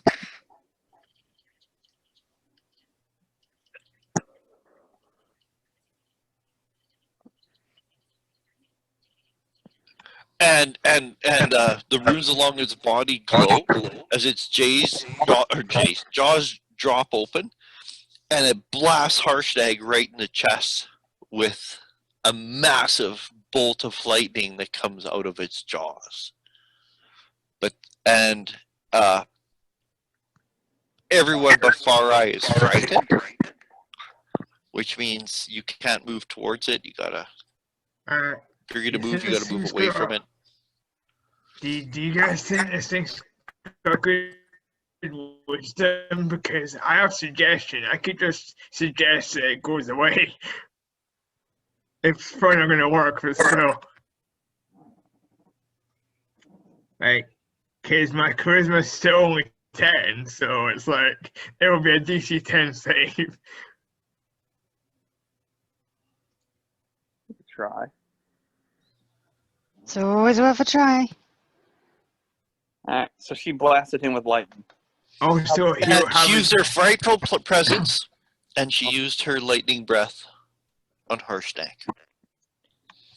we're gonna die. We're gonna die, guys, but we're gonna go out and fight thing. I'll see what. Oh, Lord alive. Unless you manage to call on the help of your father. I mean, you have divine intervention, don't you? I can't do divine intervention yet. Neither of us can. It's a level 10 ability. Dang nabbit.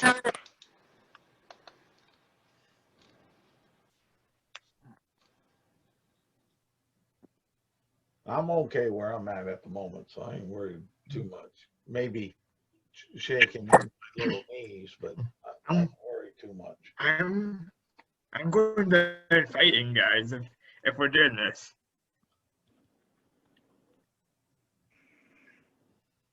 Apparently we are. Next.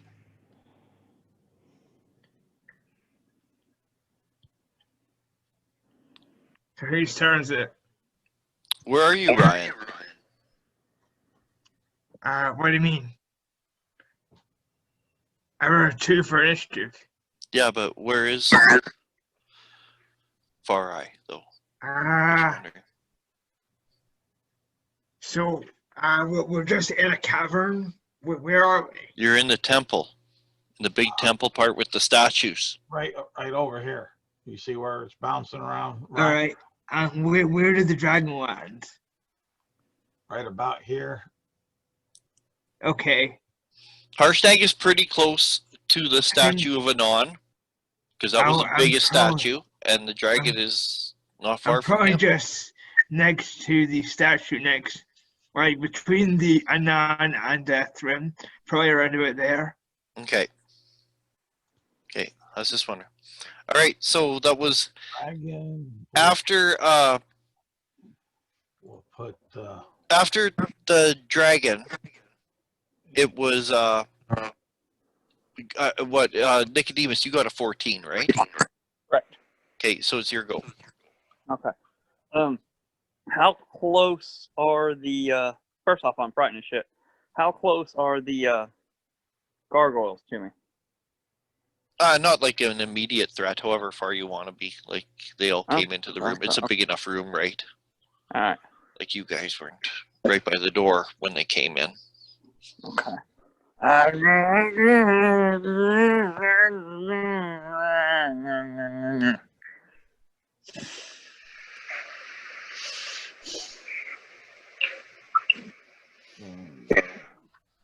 how far out of the doors did Nicodemus get? I'd say he's. I don't know if he's even out the doors. I'd say he's like still on top of the stairs at least. If he's outside the doors. I'll put the little heart there for Nicodemus. Yeah. And Wherever that dot is, that sounds good to me. where the what is? The red dot by the 4. Oh yeah, that's the heart. That's where I put you. Oh, okay. That looks good to me. Icon that can represent us because it may be important. Is that the dragon or is that The gold star is the dragon. The red Okay. X is Harshnag. Snag? The Okay. green check is Far Eye, and Silence. Where were you gonna be? Ooh, And I'll near stone bones, I'd say.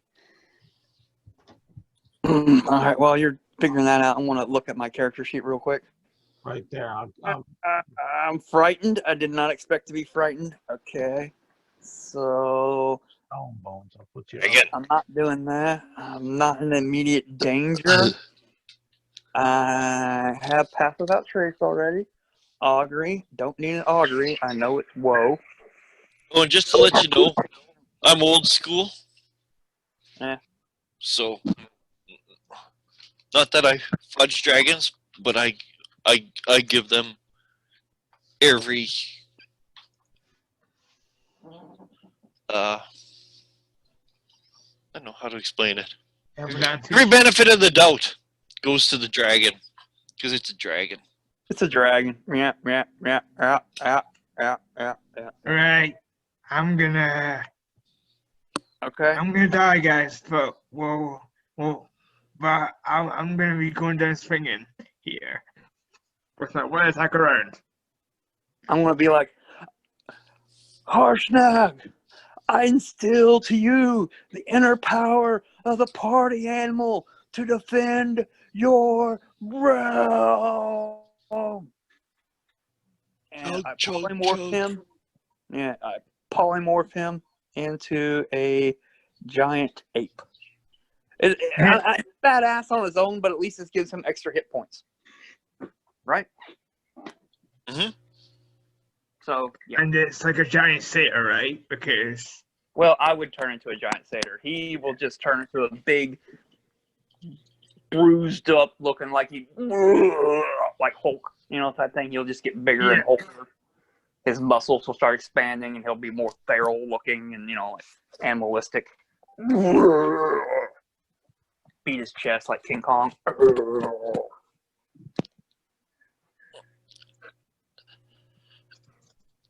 Because it specifically says that his armor will resize to fit the wearer, it does that. So he polymorphs, but he still has his armor and his axe. Oh, well, fucking A. Nice. That's better. So, Because it says that his armor resizes to fit the wearer, so I can't see a big difference between a giant and a giant ape, right? Yeah. Like hell, he wouldn't even really change too much for size category. He's still the same size. They're both still huge. Yeah. Which, by the way, is smaller than the dragon.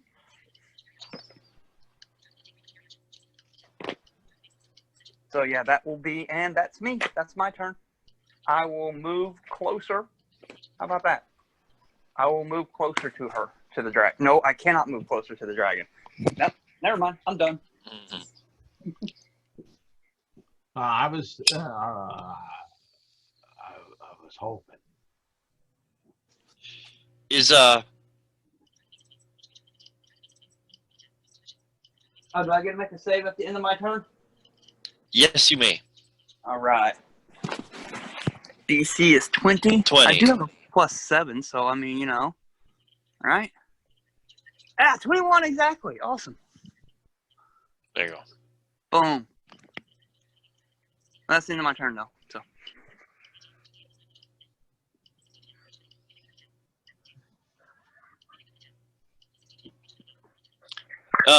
Anyone within like 20 feet of it? Yeah, No. Harshnag's about the only one within 20 feet. Because each of those squares Yeah. is 20 feet. yeah, I'm more than 20 feet away from it. She actually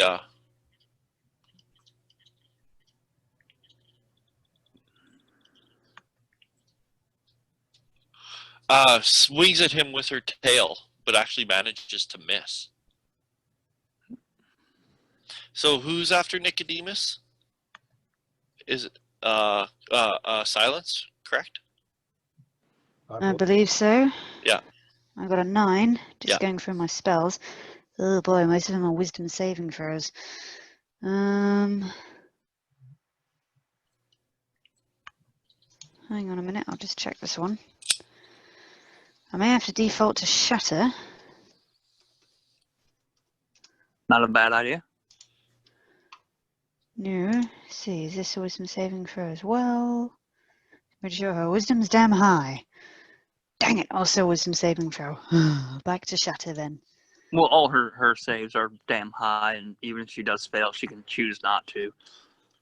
I mean, it's I'm just trying not to waste a spell here.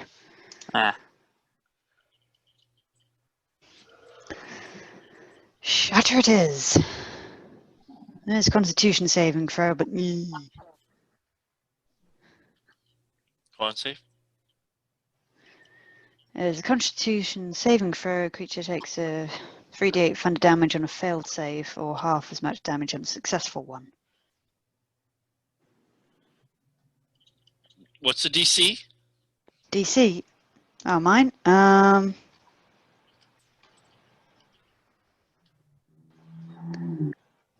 16. Okay, she made it. Dang it. Okay, half 3d8. Da-da-da-da. 6 and a 5. Half of that. 17.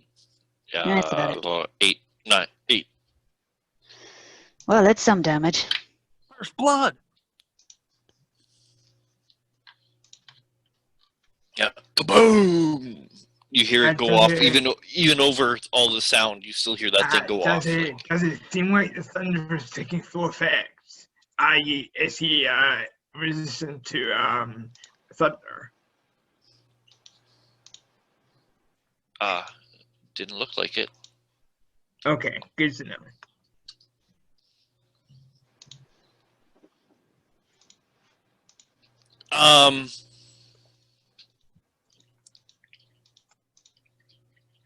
It swings its tail and hits Harshnag again. Harshnag gets battered this time. And Far Eye. Yep. And my turn. Yep.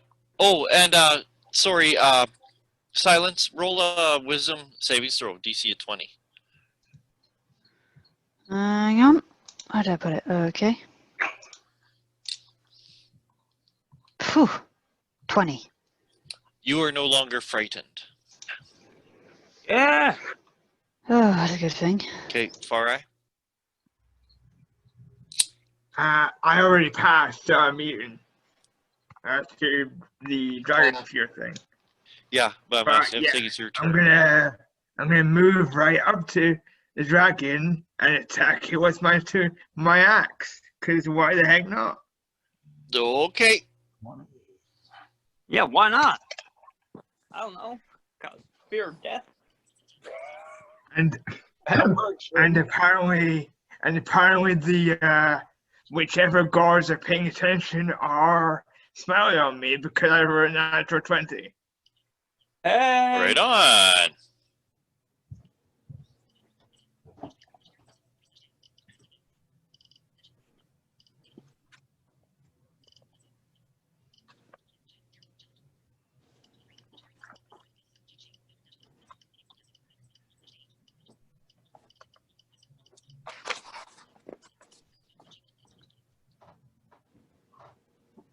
You gonna tell me your damage?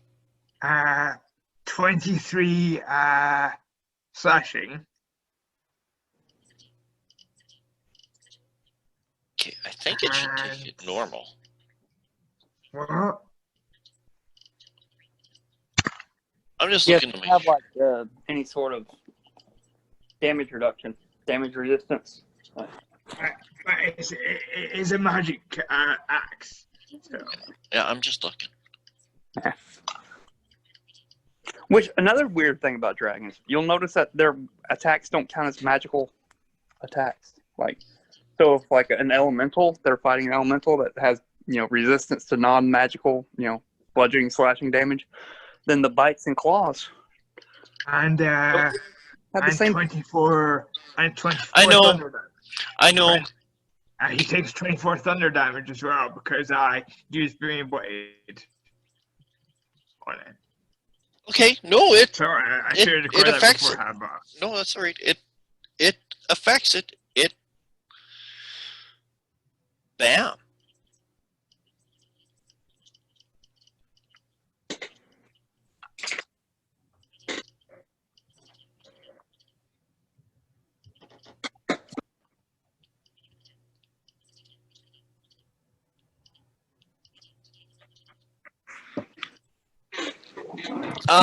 Is that it, Ryan?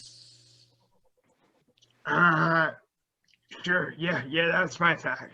That's my turn. What's your armor class? 18. No, wait. Okay. Is it? Hail slap.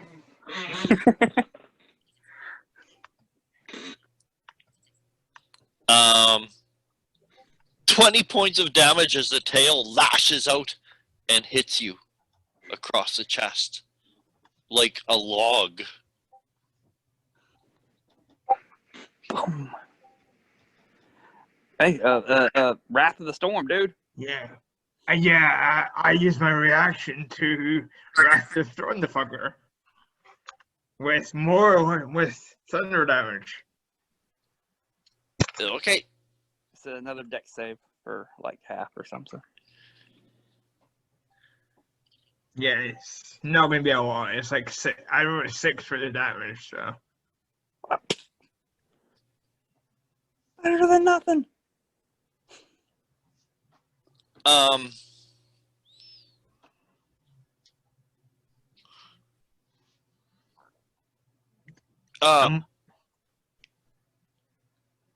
Harshnag shrieks in rage, and he swings his axe and actually chops at the statue of Anon.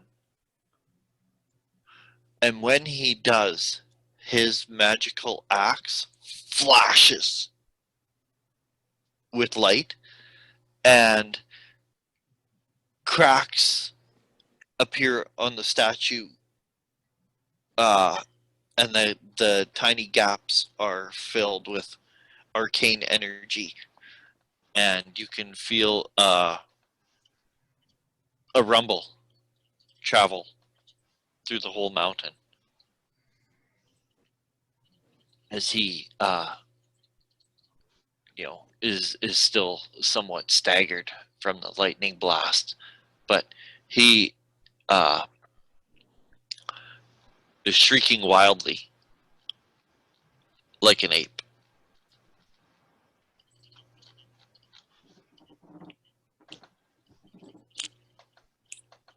I hope he unlocked something. Achievement unlocked.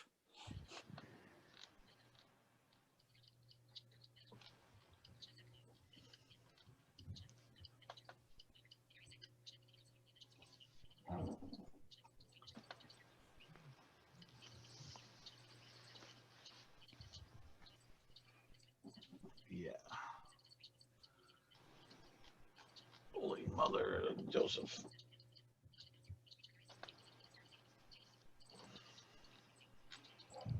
Okay. The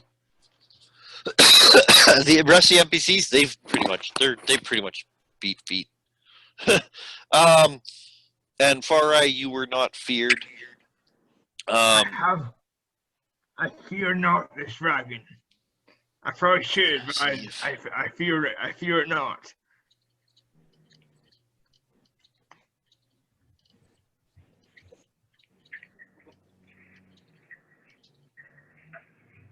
Hey.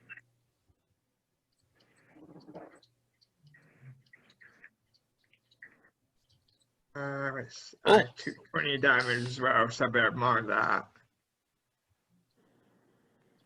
Pardon me? I took 20 damage. I better mark that. So up to the top to Garl. Oh, What that would was you like no to do? magical, right? So I take 3 less damage because I have my heavy armor master. Oh, you have heavy armor master? Good feat. Oh yeah. I like it.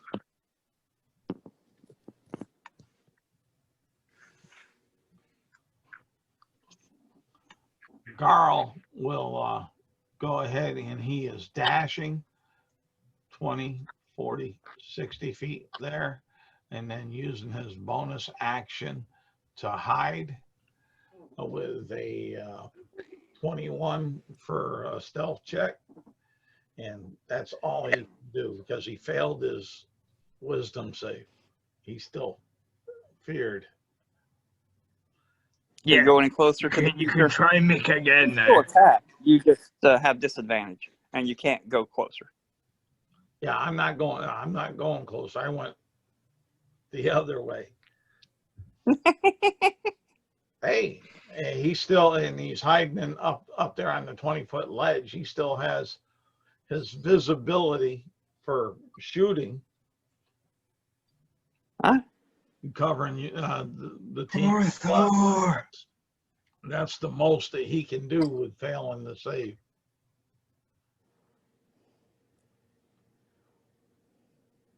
But yeah, I'm all done.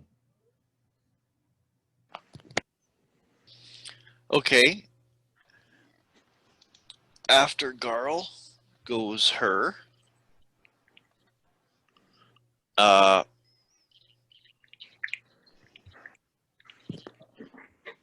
Lily.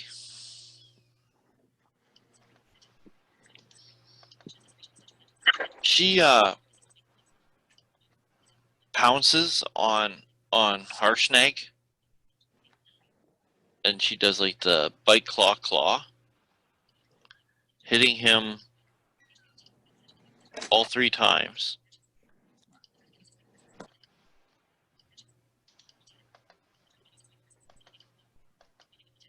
I'm just going to use the average.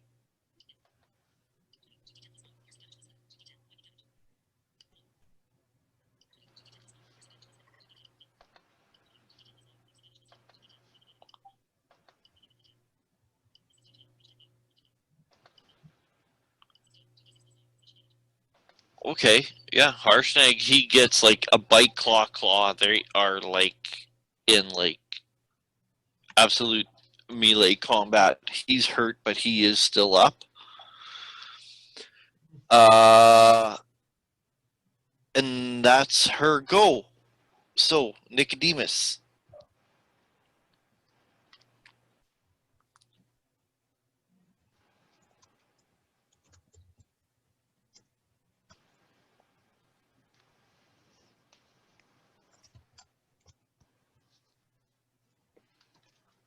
Did we lose Nicodemus? It looks like we did. Oh, Nicodemus.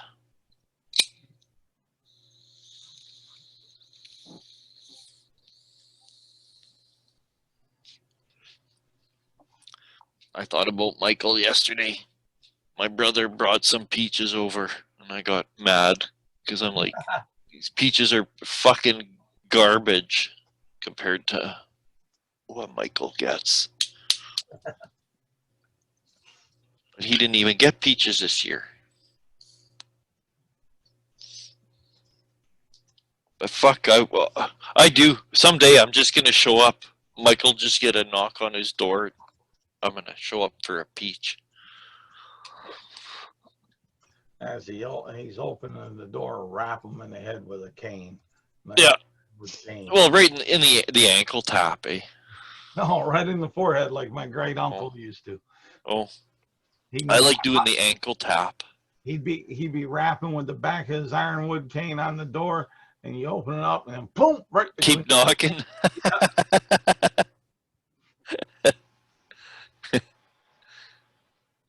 You got where you could tell the difference on the knocks most of the time. Yeah. It was him. You stood off to the side when you opened the door. Yeah.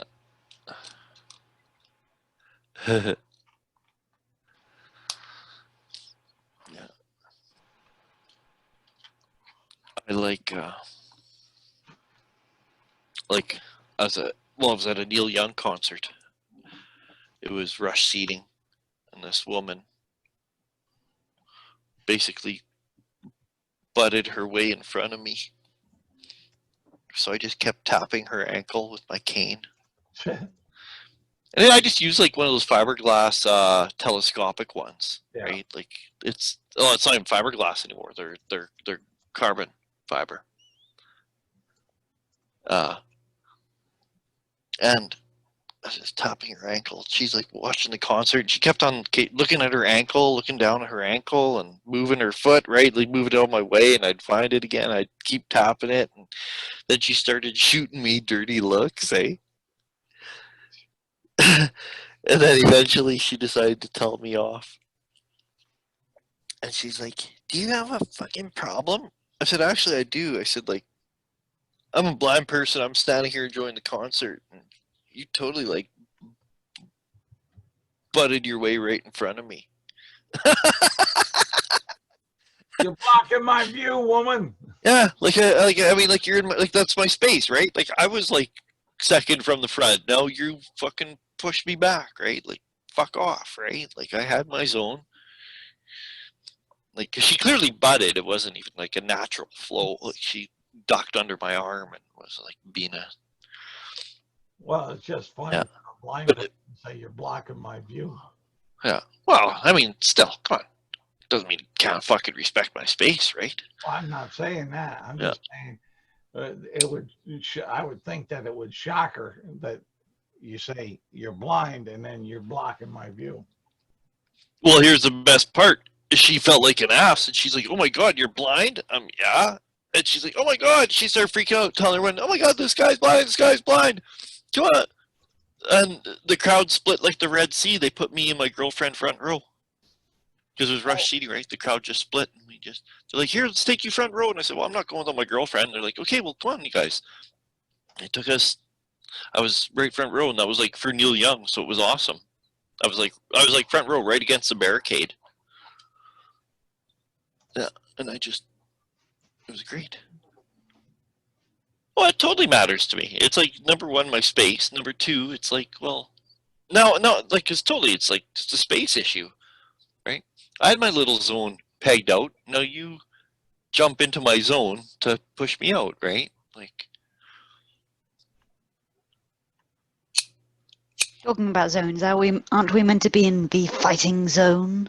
well, I'm wondering what happened to Michael. I'm talking to him. He's unsure what happened. I asked him what happened.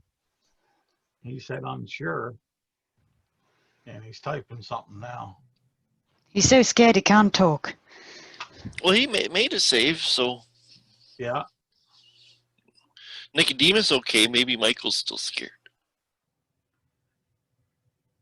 Either way, paralyzed. He says, hit the dragon with a Yeah. third level guiding bolt. Okay. All right. We'll adapt and overcome. I told him okay. He's typing. We'll make this happen. Okay, well, it succeeded on its save.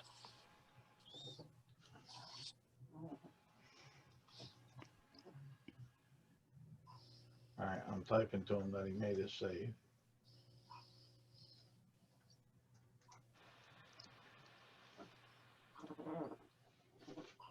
All right, does a 16 hit?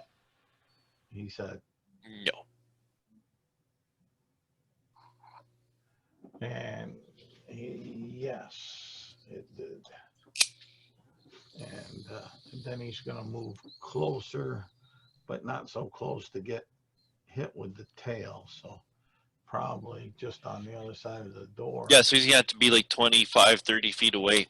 Yeah. He said it's an attack roll, not a save. Oh, either way. Yeah. 16 missed anyways, but. Oh, 16 miss? I thought it hit. No. 16 missed. Okay. There we go. And I'll move him over. That'd be 20. And that'll put him up up here, about 25, 30, right up into that square. And that probably does it. Yeah, he's typing something, so.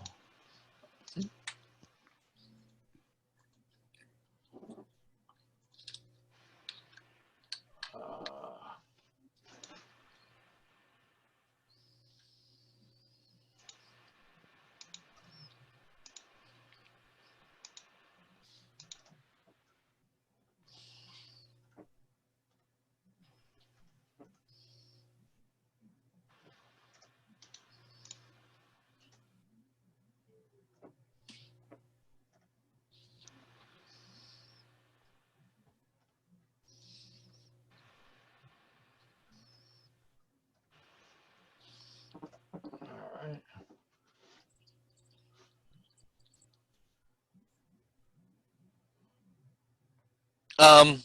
So Oh, if Nick, Harshnag has 157 bonus hit points due to the polymorph.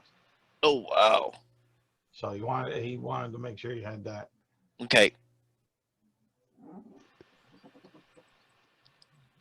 And that's it for his go. okay. So Nicodemus, so silence. It's your go. You're also no longer afraid.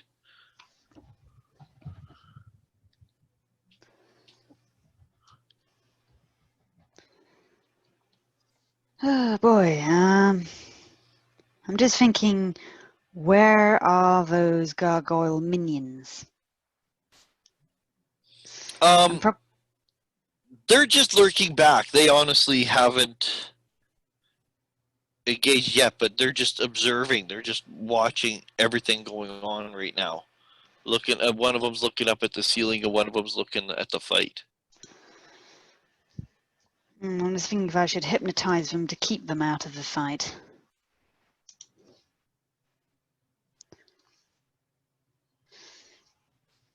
Alright, come on, internet work. Let's see what kind of a save this is, if it's a save. Da-da-da-da-da.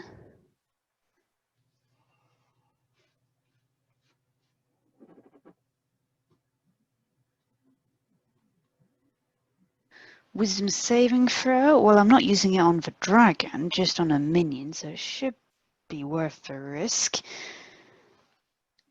Let's see, range 120 feet. Yeah, From you where can get it. I can get the gargoyles. Great, I'll put Yep. hypnotic pattern on them. Okay.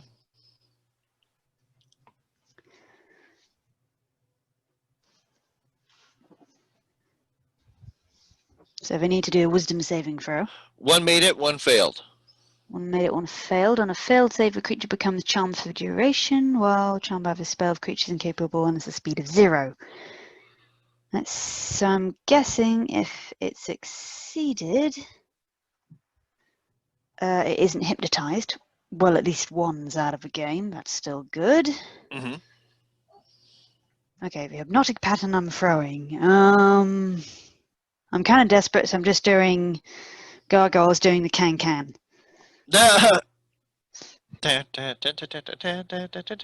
Should keep it busy. Yep. Everyone's just still holding back. Not paying attention, and let's see.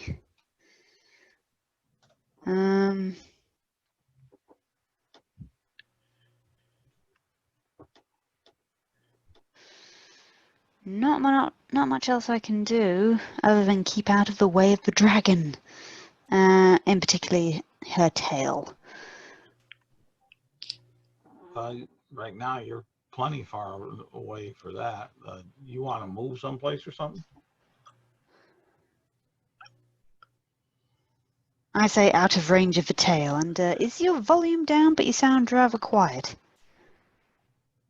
Is my volume down? Holy cow. No, it's just that's. I think you just were leaning back, Oh, Charles, or okay. I think that's all it was. Yeah, because if you want to move, I'll move you as far as that silence.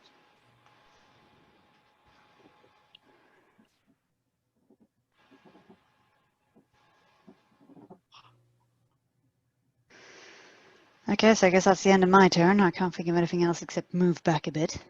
Okay. Yeah, Charles said he'll move you if you want. Yeah, I'll move you. What I'll do is I'll move you back by the secret door. That way, if you want to hide and get out of a blast, maybe you can do it or something. There you are. The little blue arrow.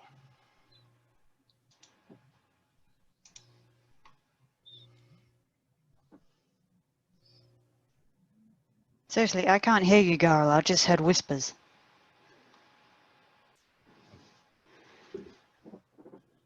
I don't know. The little I said I moved you up by the secret door. The little blue arrow. I will have to look at my. Let's see here. Is there an issue over here?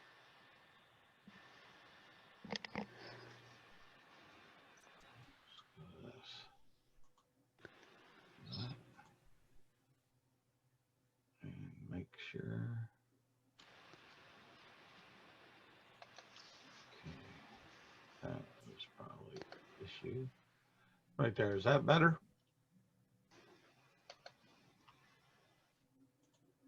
Yeah. Okay. I had the program had the wrong mic selected for some reason. Yeah, I moved you. I moved you. Your little blue arrow. I moved you on up by the secret door.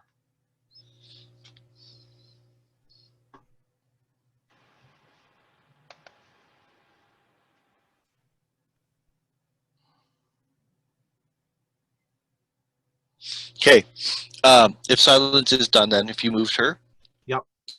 Far Eye. You take 16 points of damage from a tail slap, baby. Tail slap. I only take 13 Okay. because I'm Yeah. awesome. Yeah. Has my reaction recharged? Or because I used it to do my Wrath of the Storm, but I can't remember if a turn's gone by since then. I think that was last turn, I believe. Yeah. Okay, then I'm gonna do my Wrath of the Storm again for another 2d8 thunder damage. Okay. Another 12 thunder damage to him. Oh wow, nice. Boom. Reverberates in here. As Harshnag, the ape, is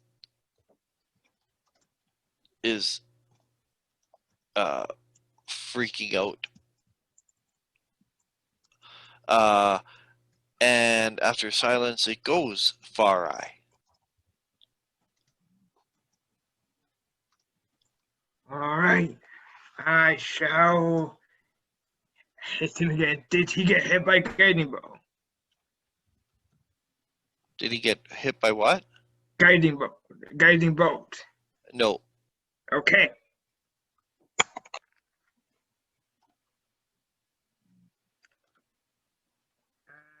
Total of 23. Oh, that hits. Oh my gosh, far away.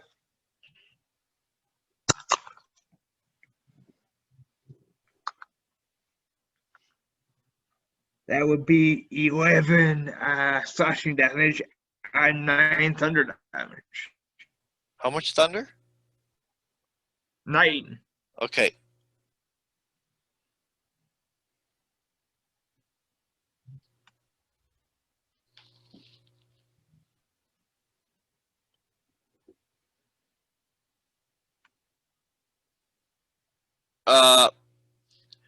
After you, Harshnag, he takes another swing at the statue. This time, when the axe hits the statue, so much magic is released that the axe like vaporizes along with a big chunk of stone. Wow. That's my axe.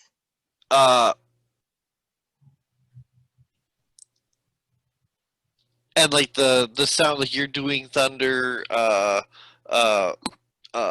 Silence had done some thunder a couple rounds ago. There's just all these explosions and rumblings happening when chunks of stone actually begin falling from the ceiling. And everybody who is in the temple, please make me a dexterity savings throw.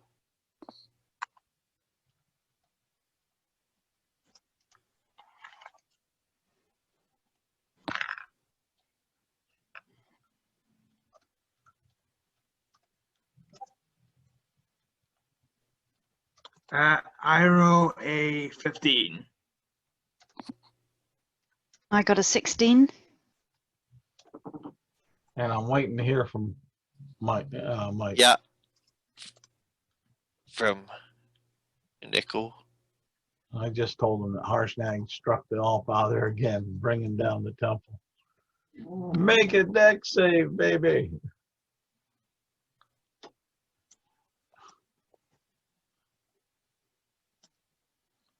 Come on.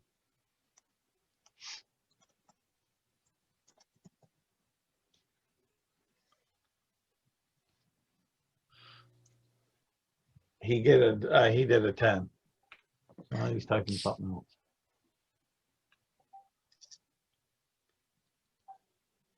No, he said it doesn't look good.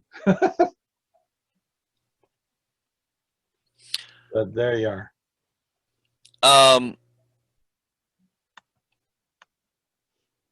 So chunks of stone begin falling from the ceiling, and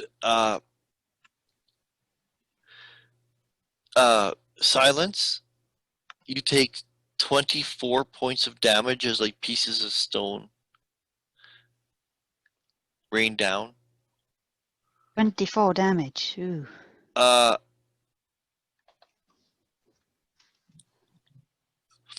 Nicodemus takes 16.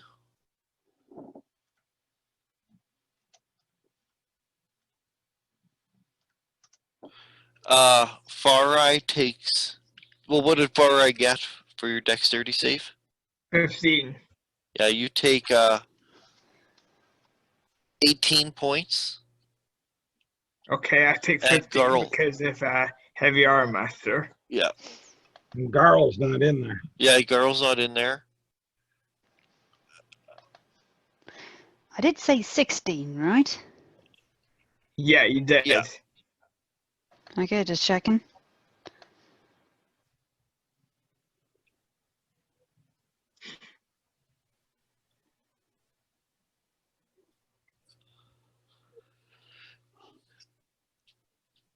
And Harshnag takes 22. Damn. To the top of the round, Garl, you can see that the temple is shaking. Everything is shaking. You can see like chunks of stone falling. You can see that like even the statues have like an odd tilt to them. You can feel it all throughout the floors and the walls. Damn. Your Garl. stone heritage knows that, yeah, this isn't good. Yeah, Garl failed his wisdom save for the fear again. He's so you're still he's feared. gonna Okay. climb down the 20-foot ledge. And I think that Yeah. that takes up his movement and his action. Well, it takes up 40 feet of it, anyways. Well, he being a gnome, he gets only 25. 25. Okay. So it's like it'd be like a double action. Yeah. To get him on down is where I was going with that. And then let's see here. Let's see if he falls.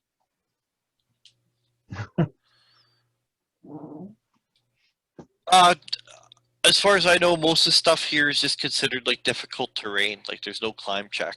Oh, all right. Then he'll make. That's what it says for most of the stuff.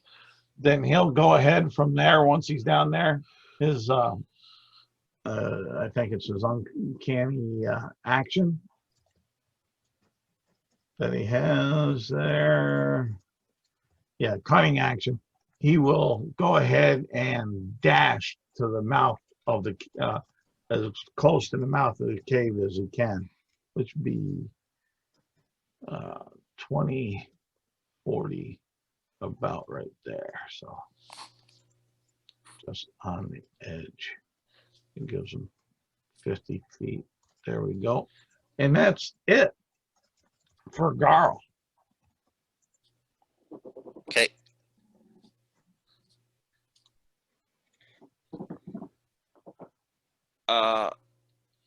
Let's see. Because I can and I never get to. Mike said his concentration check passed. Okay.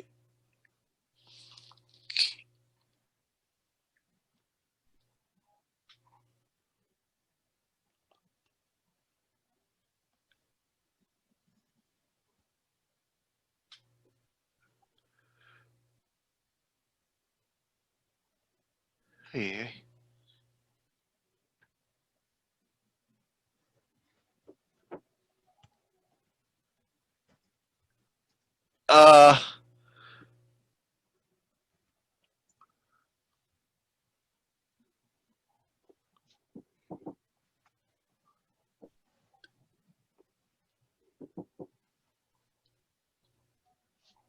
Uh, Ryan, another 24, or for you, 21 damage, tail slap. And for him, 2d thunder. Okay. Only 5 this time. Okay. And I believe I am unconscious. Or, yeah, I've only got 17 hit points left, so I go unconscious and immediately come back up again because of death ward. So I'm on 1 hit point. Okay, and that's like, okay. So it's Nicodemus's go.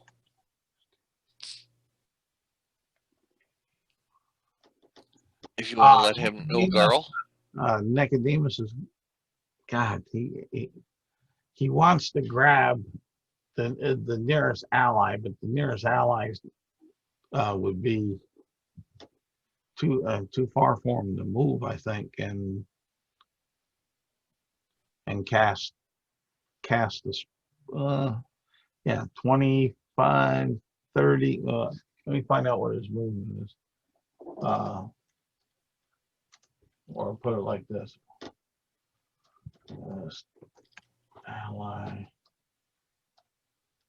is 20. Oh, I forgot to do her go, but that's okay, because she's just going to attack Harshnag.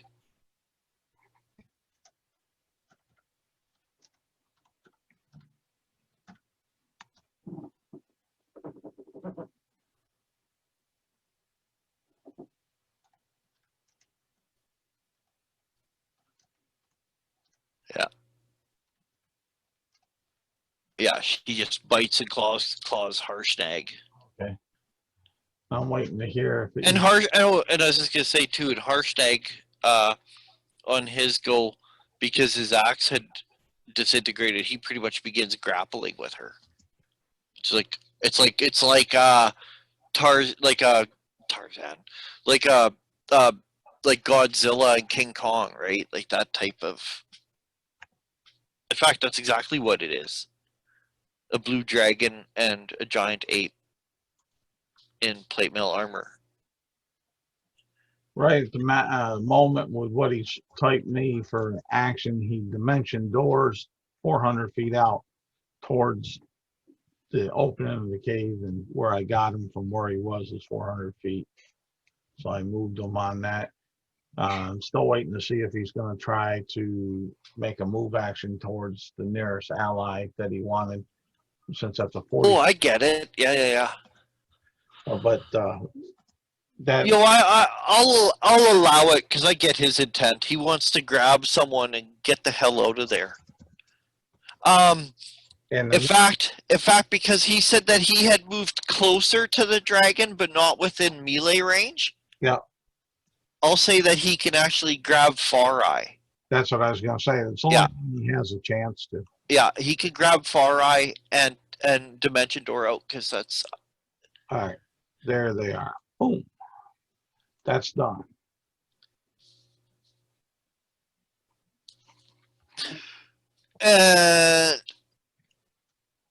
So it's pretty much just Silence is in there with the dragon and with Harshtag. Because you were out in the Great Hall. The NPCs, I'd let them go. Yeah, it's just Silence is in there. So it's actually Silence's go. I'm getting out of there. You may. Which way are you going? Out the main hall? Well, she could go down a little bit and take that hallway that I was. Yeah, you guys go. I'll stay because if I go away from this thing, it'll make an opportunity attack on me. I have 1 hit point, guys. Hey, but you missed something then. You didn't hear what happened on Nicodemus's go? Yeah. Because if you remember before that, Nicodemus said that he was going to move up to the dragon, but not within tail range. So he was like 25, 30 feet away from the dragon, right? Okay. And you went down. He moved up to you and teleported away with you. Yeah, Or Dimension Door. Dimension Door. And you see on the map there, Ryan, where the heart and the check is. The heart's Nicodemus. The check is you. All right, nice. Yeah. So Silence is just gonna beat feet, but we're just want to know which way. Damn it! I wanted to kill Dragon. That would have been awesome. But oh well. Well, I'm gonna beat feet out. Can I go out through one of those side corridors? That's what I was asking. That's the quickest way to get out from the rocks falling. Yeah, I'd go out through one of the side corridors, which means I have to go past the gargoyles, don't I? Or do I miss the gargoyles? You can miss them. 20. Okay, if I wasn't going to miss them, I was going to throw down some darkness so I can slip past them. But if I'm going to miss them, I'm going to miss them. So if you dash, your movement's 30, right? Yes, I believe so. Okay, you get just inside the corridor there with a dash. That's 60 feet. Okay.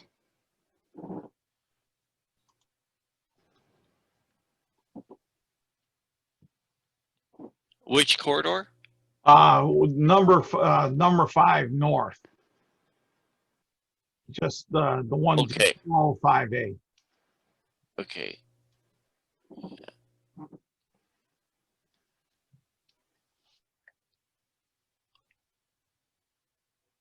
Yeah, that's out towards Area 4 and the entrance and so on, isn't it? Yeah, it goes out the where the 20-foot ledges are. That's how you get to them. Yeah. So everyone gets out of like the main temple area. More rocks and ceiling fall. Even cracks in this area are beginning to appear. Harshnag and the dragon grapple. I'll let you guys leave. You guys continue to leave when you feel the whole mountain shifts as a collapse happens. Oh, okay. Get the hell out. Behind you in the temple. That area 6 or whatever it is with the temple, that's collapsed. The collapse has affected other parts as well. Like even this area, it feels askew. But anyone who looks out, like Nicodemus, You have Farai, and you bink, you dimension door out. Nicodemus and Farai, you can see that your ship is still there. Airship is still parked there. And you can see along the causeway in the snow the prints of this dragon. You can see where she looks like she landed nearby the ship and then went into the temple. You hear no sound from her or Harshnag. All right. I put a big mark out over the temple area and such to show the collapse. Yeah.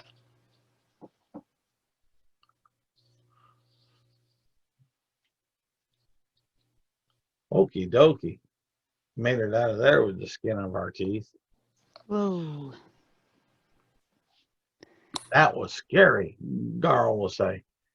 Whew, that was one terrifying dragon. Had Is me our shaking down to my boots. well, where's Harshnag? Is he here? Or is he still in there? I think he might be dead. Fuck.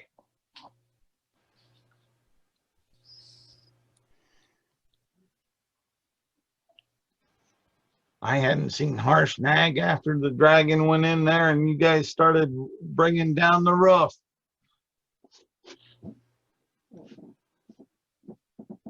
I had to go to the restroom so we can wrap this up because we still got a couple loose ends. Yep. So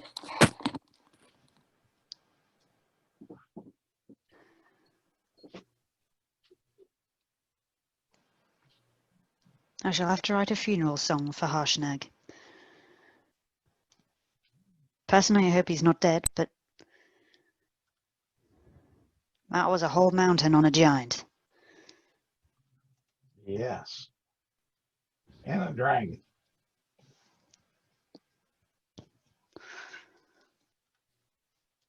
At least he died out. At least he went out in a very epic way. Yes. He was protecting the temple from what do they call them? Heathens. It shall have to be a cold song. The loss of our friend definitely. With a hollow melody to remind us, and it has to come crashing down at the end to remind us of the death of our dear friend and the cold environment he is now wrapped in. But to give him glory. Oh yes, he died amongst the frost, defending his heritage.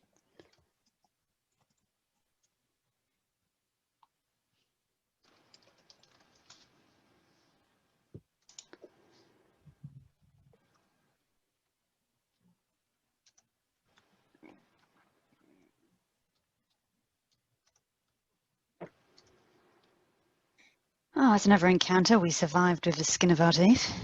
Yeah. Oh, I do wonder where that phrase comes from, skin of your teeth. The skin of your teeth. I don't know. That's a good question. Maybe because it's so thin that you can hardly see it. Oh, yeah. Just barely tight, I guess. I don't know. That's a good question. I never thought on that one.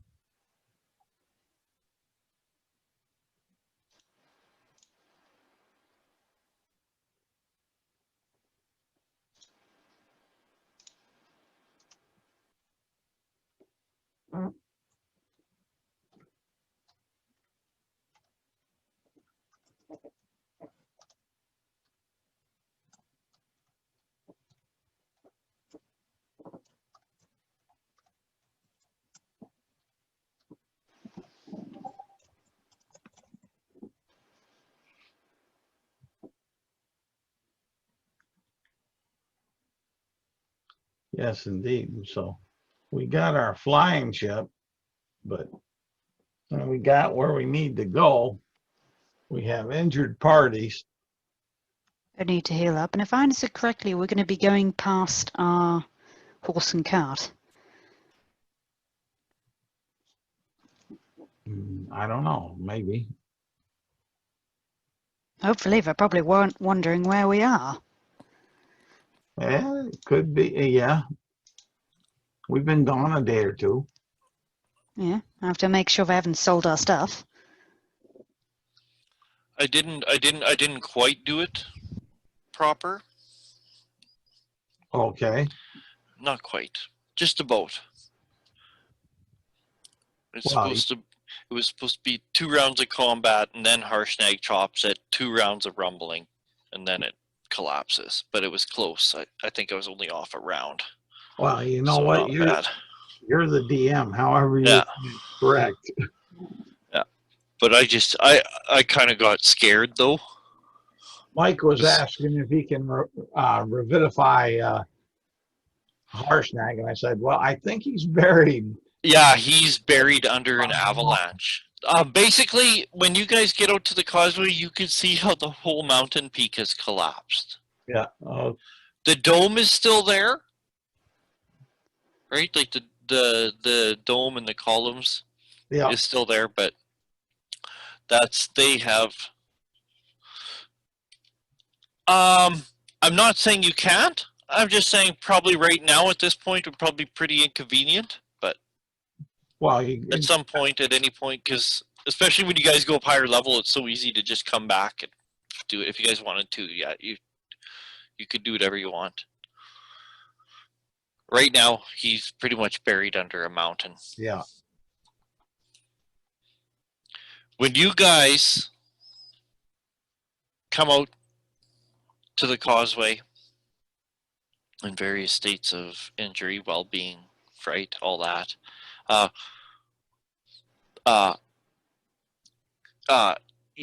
like even Gobble and Warvel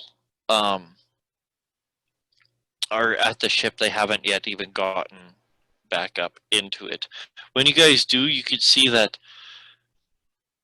all the dragon cultists are like pretty much like below decks and stuff like that. Like when they saw that dragon, just because they're dragon cultists doesn't mean that, you know, they're cultists to their dragon, right? They saw this dragon, they pretty much just hit the deck like an explosion went off. And you guys come out and they're still pretty much in that state. Whether it be they're below decks or lying flat on their belly with their head covered or whatever, they still haven't, like a bank robbery happened, right? Like they still haven't moved. And only when you guys get close enough where they can hear your voices, because don't forget, this all they know is that they were there. This big fucking blue dragon comes, goes in, and then not too long after, like really only minutes, if that even, all of a sudden there's rumbling and the mountain collapses and you guys come running out, right? Garl will holler, all hands, I'm in there. Dig out our friend. I don't think it's gonna help, girl. Yeah, I think it will. Garl said, we need all the help we can get to save him. I cast. So I want to try to figure out the best place to cast shatter to kind of boil our way through this rubble to get there.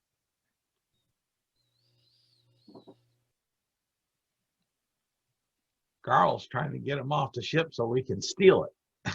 I don't think they're gonna dig out the blue dragon.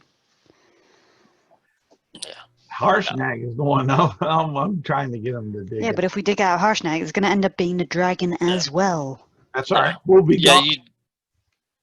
I'll tell you, like, there's no just easy digging out Harshnag right now. Yeah, but The mountain came down on it. It's like, but if we can get them Yeah. down there working on it, we can Nicodemus can fly the ship away.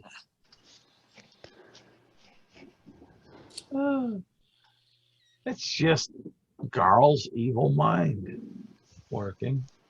Yes, we're very familiar with it.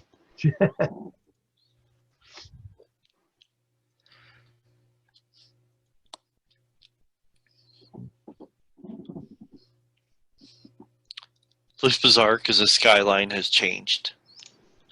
You can tell how the whole top of that mountain looks lopsided now. The dome and the pillars that it stands on and the causeway itself haven't been affected. You're like, so that's how things become ruins.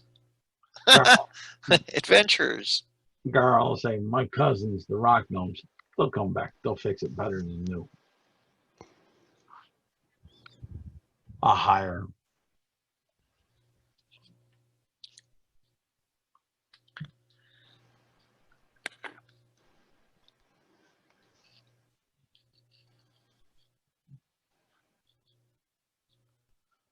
All righty.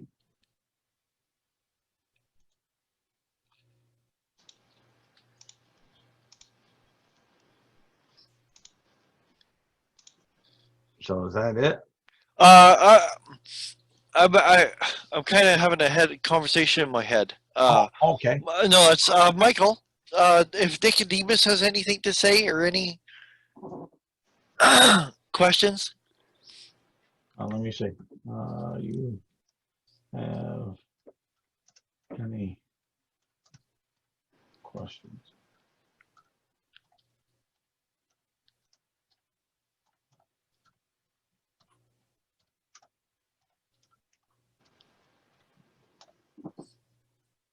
Oh, we'll see here. What about you guys? Any speculation about as to anything that recent events, or any questions about recent events? I'm just thinking we should have got the rest of the relics, buried them with the All-Father. We can still get the rest of the relics someday.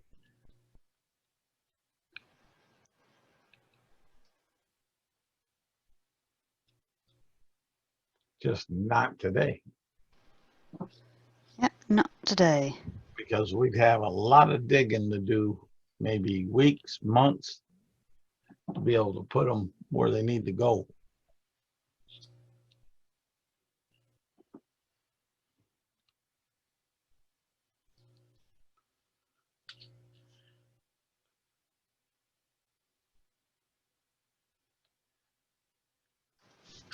Mike said maybe raise the dead when I get a level and hire an army of dwarven miners to dig it out.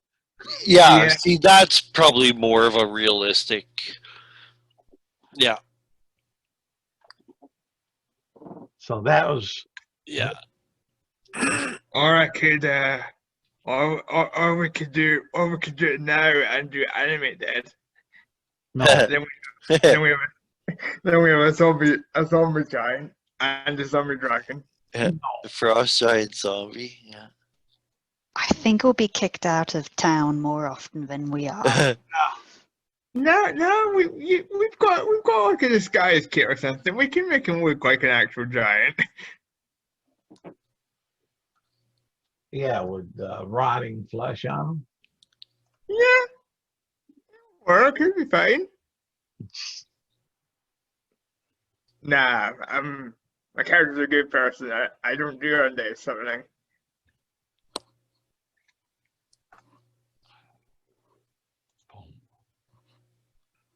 There we go. All righty. I think that's about it that Michael had. Okay.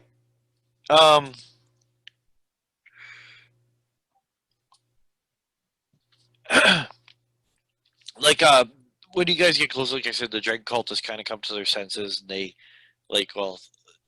throw their rope ladders down and stuff like that, so you guys can board again. They help you because everyone's like a little bit of little bit shaken, especially anyone who was affected by the fear. To the frightful presence, you still have like the shaky knees from the adrenaline. So, they're kind of helping everyone climb over the gunnel of the ship and help everyone on deck. And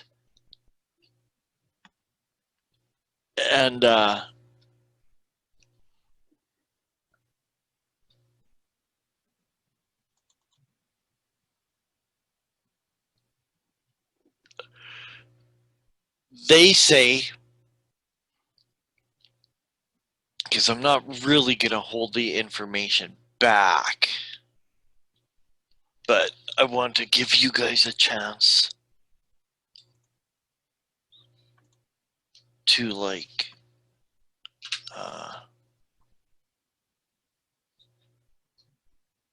to think of it pretty much. But Yeah.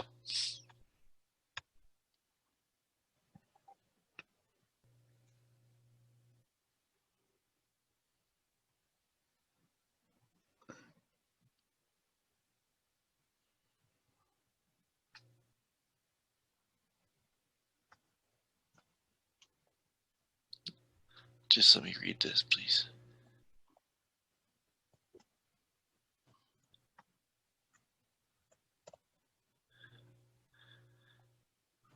Huh.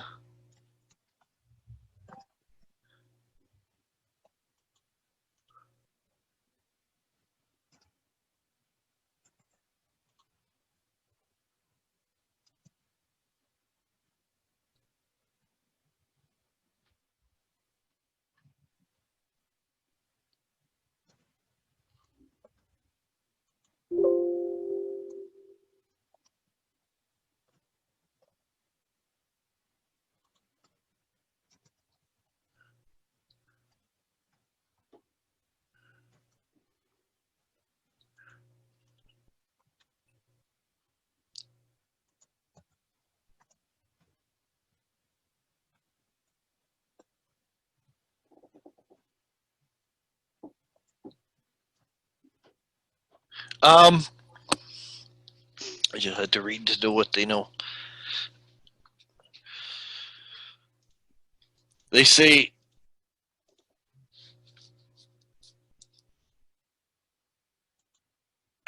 like they're like I said, they're shaken, as are you, and they're somewhat surprised to that you guys are come out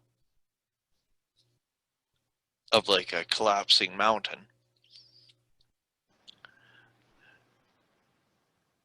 And they say that, and he motioning his head towards the temple, he says, was the great worm. Oh, I hate its name. Imrith. The name of that dragon, the dragon cultists say, was Imrith. IYMRITH.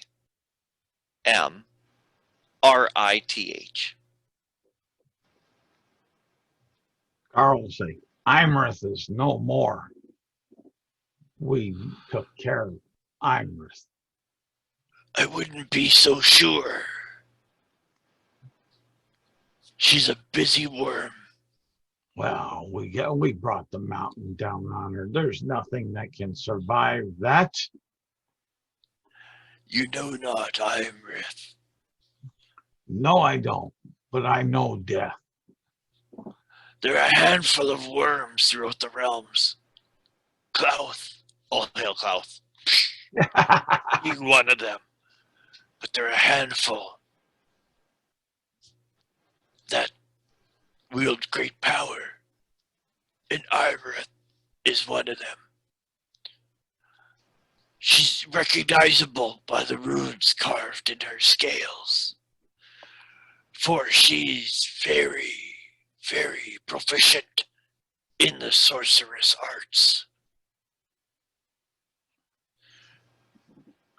Yeah. She's thought to be a shapeshifter. whose lair is in the Anarok Desert. Let's go there. Let's go there, guys, and nick our treasure. Even the Farum fear her.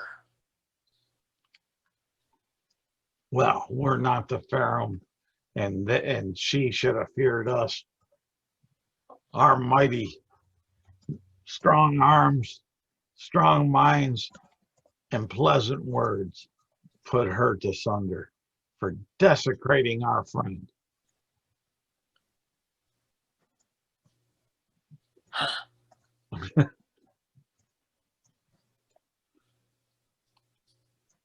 He's out selling snake oil is what he's doing. Yeah. Huh.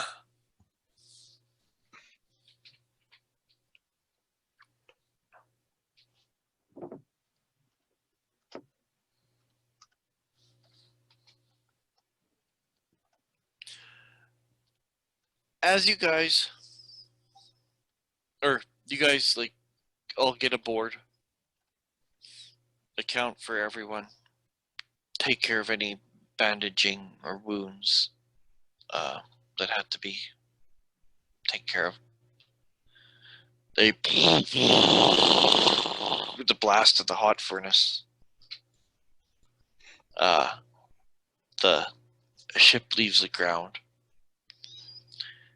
and you guys begin to drift southeast to the Kedron Valley, to the river, east, to go to Gruthawk, the dwelling of the hill giants.